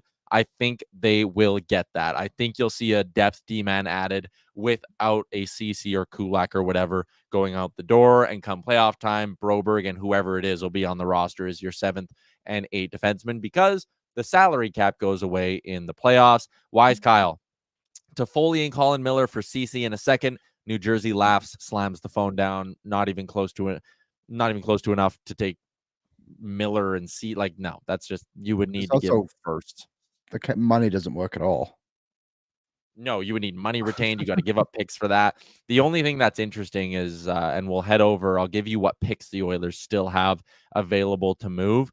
Okay, the 2024 first is out the door. So in 2024, the Oilers now have a 2nd, 2 6ths, and a 7th from the Ducks. So a 2nd, 2 6ths, and a 7th. That's not a lot. In 2025, they have their 1st, no 2nd. They have a 3rd. Their 4th is now either moved to Tampa or on hold in the Ducks deal. They have their 5th. They have a 6th, and they have a 7th. So of value, a 1st and a 3rd is really it. And then in 2026, I believe they still have all of their picks available to them in 2026. So if you have a team that's interested in going that far down the line, that is an area you could potentially address. I just wanted to quickly make sure. Yeah. Edmonton 4th, conditional 5th is in, the conditional 5th is in 2025 in the HENRIQUE deal. So you could potentially move this year's 5th rounder as well. So that's the draft capital that they have. Another thing here, Liam, someone was saying in the chat, paying for Jack Campbell. You definitely don't have the future assets to offload Campbell now. That's a buyout this summer. That is 1,000% going to be a buyout this summer. Yeah, probably pretty close to being one. We'll see. They still have this. I don't know. It's definitely more difficult to do it now than it was yesterday, but I could still see him trying to get him off the books about buying him out here. You don't want more dead cap on your salary because what they still have. What's his name next season, right? James Neal next season. Yeah. I don't know if you want to add even more to that, along with Connor Brown's dead cap as well, and Corey Perry. And you still have James Neal on the books. That stinks. That's not fun. 1.9. Yeah. All right, let's keep cruising along with the show here. I know it's 1:05. We're going incredibly late today, but there's a bunch of you still tuning into the show, so we'll keep things humming along for a little bit here. Sounds of the Oil is usually brought to you and presented by Snow Valley Aerial Park and the Rainbow Valley Campground. Opening up May 31st, Snow Valley Aerial Park is family fun all summer long. They got more attractions than just the aerial tower as well. The White Mud Creek Mining Company, Target Golf, and the all-new mini golf. And on top of that, Creekside Eats will be open for snacks and refreshment all summer long. Target Golf is a lot of fun. The aerial tower is a lot of fun. If you're from out of town, you want to stay in the area, and you're a camper, Rainbow Valley Campground will be back this summer. Over 60 sites and 3 comfort camping domes right in the heart of the city. Visit rainbow-valley.com. Liam, for our Sounds of the Oil, were we taking a look back at last night's game a little bit? Yeah, we took a look back at last night's game and some of the comments from Vincent Desharnais, Leon Draisaitl, and then also Coach Nobby.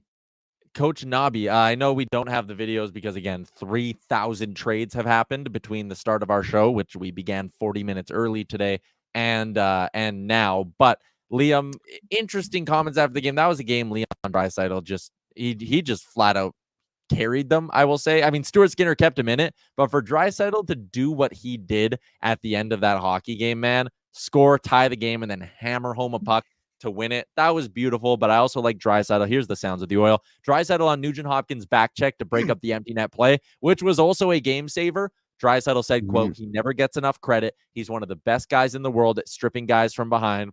He's such a sneaky hard worker. He doesn't get enough credit for that sometimes. Without that play, we're probably not standing here talking about the win." Leon, I'll do you one better. Without that play, you are absolutely not sitting here talking about that win. Stuart Skinner saved the game a bunch of times in the third period, keeping it 1-0 after the Bruins eventually got the lead. Nugent Hopkins saved the game with the back check, and then Draisaitl cherry on top, tie the game, hammer it home in OT. That was a solid win. Yeah, it was. And you, like you said, you don't get to that point of the game without Skinner's performance, and you don't even get close to overtime without Nugent Hopkins doing what he did. I think one thing that is true from last night is while the top line are the ones who contributed to the goals, the other lines all played a big role as well. The fourth line maybe wasn't great, which is probably an indication to why they went out and got Sam Carrick today. But then the third line, like, I thought that line had a lot of good chances. Ryan McLeod obviously missed that great chance towards the end of the game. Thankfully, the others managed to come back. And then, yeah, Nuge managed to make that big play alongside Kane as well on that line. I thought they all had decent games yesterday. So, yeah, just a massive win for the team, and basically the complete opposite of what we saw from the couple of weeks before where there was 11 goals. Look how quickly he closes that gap, man. The angle, everything. That Ryan Nugent-Hopkins back check, Crazy. Absolutely incredible. Last one we got, it felt like a tight checking playoff-style victory for the Edmonton Oilers, and that's something Vinny Desharnais talked about after the game. He said, quote, "It was tight, not many shots, lots of blocked shots, lots of hits. Who knows? We might see them at some point." The Oilers are all in. They're gunning for a Stanley Cup run. Vinny recognized it after the game, and Ken Holland woke up this morning and recognized it as well, trading the first-round pick for Adam Henrik, beefing up the center depth for the Oilers. I said it last night on Twitter, Liam. After watching that game last night and seeing how well the Oilers played in a tight checking, hostile environment in Boston as well, I said, you sell whatever you need to get this team as good as possible. And the Henrik deal does exactly that. It's a sign that this team is going all in. Yeah, definitely. And just another indication that the Oilers clearly do listen to this show at the end of the day. I'm just kind of looking through, Tyler, at the teams that would even be sellers at the deadline. Just kind of look at like who the depth options could be for look on the blue line for the Oilers. And boy, oh boy, like I can't believe we're 2 days away from the NHL trade deadline, and I can't decide if a team like the Minnesota Wild, who are what, ninth, what are they? Yeah. Really low down in the standings, if they're going to sell anything or not. It's just a weird trade market to even think about this time of year. Yeah, man, it really is. Like, again, Frank's trade list is not super deep, especially on the blue line. This is not one of those years where there are like multiple high-end pieces available. Like Jake Guentzel, legit, he's a rental. I love Pavel Buchnevich, but I don't think the Oilers got the smoke now to make that happen. I really hope they try, but I'm trying to set my expectations to be a little bit realistic here. So I don't know if the Oilers got the smoke needed to go get one of those big pieces, but it's a weak market too. That plays into this. Yeah, one name that I saw, which is like not great by any means, but Chad Ruweld, is that his name? Ruedel. Yeah, Ruedel. If you wanted to go get him from Pittsburgh, he's someone you could afford. Like, I know we keep talking about Edmondson. I mean, what's the difference between those two, right? But one thing I noticed too that I'd never really realized before is the Columbus Blue Jackets pay their blue liners way too much money. Basically, every single one of them besides Zach Hyman. Yeah. The lowest paid blue liner is Jake Bean at $2.3 million. That is nuts. Yeah, man, and they're gonna try sacrifice off that blue line, but there's not anything of value there. Like Andrew Peake's gonna get bought out this summer. Adam Boquist is a project at best at this point in his career. Southside Stobie is in and says Carrier ? It sounds like Nashville wants to keep him, so I don't know if Carrier is at all an option.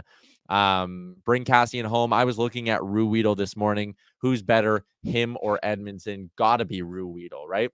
I have no idea. I'm okay with either one. You're probably splitting hairs when you look at what they'd be required to do. And I do like the experience that comes with an Edmondson with that, because I mean, he's been on cup runs before, and I'm not a guy who fully overlooks that. If Pittsburgh, again, we know Edmonton's tight to the cap. If Pittsburgh kept 50% of Ruedel and would do it for a 5th rounder, sure. Even just straight up doing it for a 5th rounder with no money, sure. I do think that's the pick the Oilers have to use for their depth D-man, though. I think it's a 5th. That 5th, you intentionally, I think, included the conditional 5th to be a 2025, so you can keep that extra pick for this season. Yeah, it just makes sense, doesn't it? But yeah, I think that's one of the guys the Oilers are going to go get. Someone like that, at least. Yeah. And I know even when you get to the end of deadline day, I know it's like, to retain money, we need this asset back. But when you're a team who's out of it, like Washington is, like Pittsburgh might be, there's also the element of like, hey, do you want to pay the rest of this guy's salary for the rest of the season? No, you're not using him. Why does Pittsburgh want to pay the rest of Chad Ruedel's money to go have him sit in the press box for meaningless hockey games? It's like, we'll give you a 6th, keep half, we'll pay the other half, help us out. You know what I mean? Yeah, definitely. And I think that's kind of the deal that's going to happen, isn't it? Yeah, I think so. Colby Cohn's texting me. Hey, Colby, why don't you just hop on the show and debate me IRL, bro?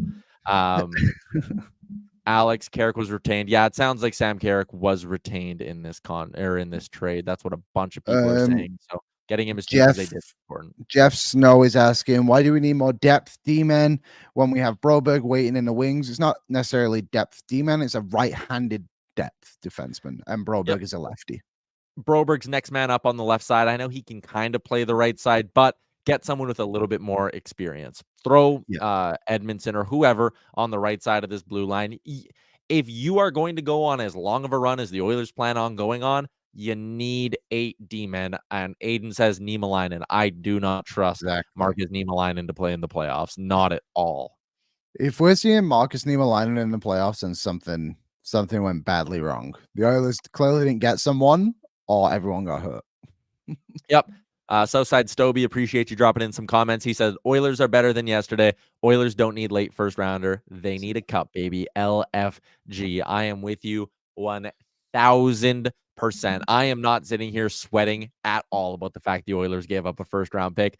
I do not care. I care that they went out and got one of the top rentals on the market and a guy who is going to make them deeper and harder to play against in Adam Henrique. Getting Sam Carrick thrown into this deal, it's free 99 as far as I'm concerned, because Henrique was going to cost you the first. You had to give up a fifth rounder to get Anaheim to retain. I know it's conditional, but sure, Anaheim kept 50%. You got a seventh back as well. So again, you get to keep your late round dart throw. You give a fourth to Tampa Bay to get another 25% of this contract retained, and boom, you get Adam Henrique for dirt cheap. You have the flexibility to make another ad elsewhere. And just like that, you've upgraded 2 spots on your roster. I think Carrick brings you more and is better than Derek Ryan. And Adam Henrique is a good middle 6 player, we'll call him. If you want him in your top 6 on the left side, he can do it. If you want him anchoring your third line as a centerman, he can do it. Someone dropped in the chat. Chris R said, Sean Durzi is a right-handed defenseman.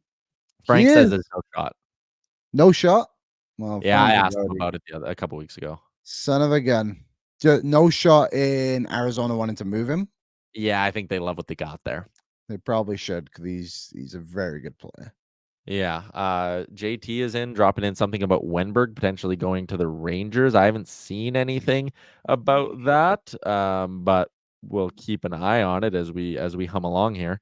Yeah, it's Emily Kaplan reporting the Rangers are closing in on a trade for Kraken center Alexander Wenberg. Interested to see the return. I will guess a second-round pick. Yeah, I would probably guess second, third, something in that range. His cap hit is kind of higher, though, for what he is, right? Isn't he like 4.25? Yeah, for some. So, again, it'll probably be like a second and a fifth, and he's going to the Rangers at 50% retained. Yeah, a lot of people keep saying David Savard, too, in the chat. He has an extra year on his deal. He's slowed down quite a lot. Also, pretty sure him and Montreal would like to stay where they are. Wise Kyle keeps throwing out the Miller and Toffoli idea from the Devils. Unless they're willing to seriously retain, I don't see how you make it work. And here's the other side of it. I don't think the Oilers will be giving up a first-round pick for another rental. I think if they're giving up their first at this point, it is going to be for someone with term. Although, Liam, what I did find interesting was Frank's comments about Adam Henrique potentially being a longer-term fit with the Oilers, maybe a guy they could re-sign in the summer. I do think that's pretty interesting.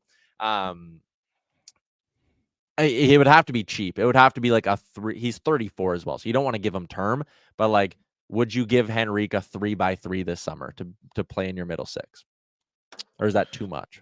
No, I would not. You've got to worry about your cap down the road here. You've got to pay Ryan McLeod in a year. Evan Bouchard's coming up too. I know it's only $3 million, but I wouldn't go any higher than maybe even like, I don't know. It's hard to say, isn't it? Because at the end of the day, he's had a good season, but that age is just at the point. It's like, okay, when and how quickly does that drop off? Mm-hmm. So maybe $2 million for a year. Maybe give him a 1-year deal. Okay, we're going to take a little bit of a look ahead here to wrap up the show at maybe what they could afford in the summer, and we will make this brought to you by Wendy's and the Daily Faceoff Survivor game. Head to dailyfaceoffsurvivor.com to check out how you can compete for a $5,000 year-end grand prize and a bunch of other prizes every week from our friends at Wendy's. Download the Wendy's app and score yourself 150 bonus rewards points today. I know the picks up today are for tomorrow's NHL slate. So if you're still alive, best of luck. Liam, $14.2 million right now. That's with Jack Campbell buried in the minors. If you buy him out this summer, you're going to go up to $16.9 million in cap space. So you take 16.9, you got to subtract 3.5 million in bonuses for Brown and for Corey Perry as well. So you have 13.4 million. You need a backup goalie. Let's call that $1 million. You need to re-sign Vinny Desharnais. Let's call it $2 million on a Desharnais extension. But then your blue line is set. Your goaltending is set. You have 10.4 million. Let's call Dylan Holloway 1.25 million on an RFA deal. That does leave you $9.15 million in cap space with 1, 2, 3, 4, 5, 6. Derek Ryan is 7. Holloway is 8. That gives you $9.15 million to basically sign, well, let's call it 4 forwards and say that someone's coming back on a league minimum deal. So if you minus off a league minimum deal or $800,000, we'll call it 8.35 for 4 forwards, Liam. That's not exactly the worst situation to be in. Someone asked, did you add the $4 million to the cap? Yes, this is using Cap Friendly's projection of $87.5 million, and it's factoring in Jack Campbell being bought out and not traded. So again, Liam, 8.35. Let's do another little hypothetical scenario here. You've swapped Broberg for Kulak, and you've given yourself, what is that, 1.8-ish million? Mm-hmm. $10 million for 4 forwards. If you buy out Campbell, swap Kulak for Broberg this summer, and sign Holloway and Darnay, rough projections on deals. So are you asking me if that would make me want to sign Henrik more? Yeah, like if you were to take 3 mil of that and give it to Henrik, and then you just go basement bin shopping for another 2 forwards, let's say they equal out to $2 million. Like you bring back Carrick for $900K and you do something else. You have $5 million to find your final winger. Like that's not a terrible situation to be in with all those signings I listed. No, it's not the worst situation to be in. It could be way worse. The cap going up is very beneficial. You're kind of putting yourself in almost the same spot next trade deadline again, right? Where you still need depth at forward and maybe even a second right winger still, right? So there's a little bit to it, but I guess like I just don't know about Henrik. Like I would like to have him back, but I don't. Would you pay him more than McLeod? Hey, you know what? I'll just say this. We'll wait and see, maybe, is the correct answer. Let's see how he fits in during this playoff run. If he's a slam dunk fit, maybe you look at bringing him back in the summer, but we are probably to an extent getting ahead of ourselves. If people are like, how are the Oilers getting that much money available? Well, Fogel's 2.75, he's off the books. I know they have the Connor Brown bonus and the Perry bonus, but with the cap jumping up $4 million, like you do have a little bit coming off here. You're going to have to re-sign some depth pieces, but if you make some smart moves and buy out Campbell, go from Kulak to Broberg, you can give yourself a little bit of flexibility this summer in that regard. It is also insane that we're sitting here still with 4,300 people watching the show. Like, I almost don't want to end it because there's so many people watching. I feel like I'm letting people down. I know. I'm just well, there was some news that just came out. Nick Seeler just re-signed with Philadelphia for What's the term? 4-year extension at 2.7. I would imagine that was an originally maybe like 3 million for 3 years, and then they were like, "Hey, we'll give us an extra year, and we'll give you the same money, just take down the cap a little bit." Yeah, I could see that. Also, if a guy like Seeler, who again has been good for kind of a year and a half, older, I mean, he's creeping close to 30 or whatever, he's over 30. If that's his market, that might shine a little bit of light into what a guy like Vinny Desharnais is able to sign for. Yeah, that's true. Someone keep pointing out Liam's game. I know they were going to do Liam's game today. We'll do it tomorrow. For it. Yeah, we'll do it tomorrow.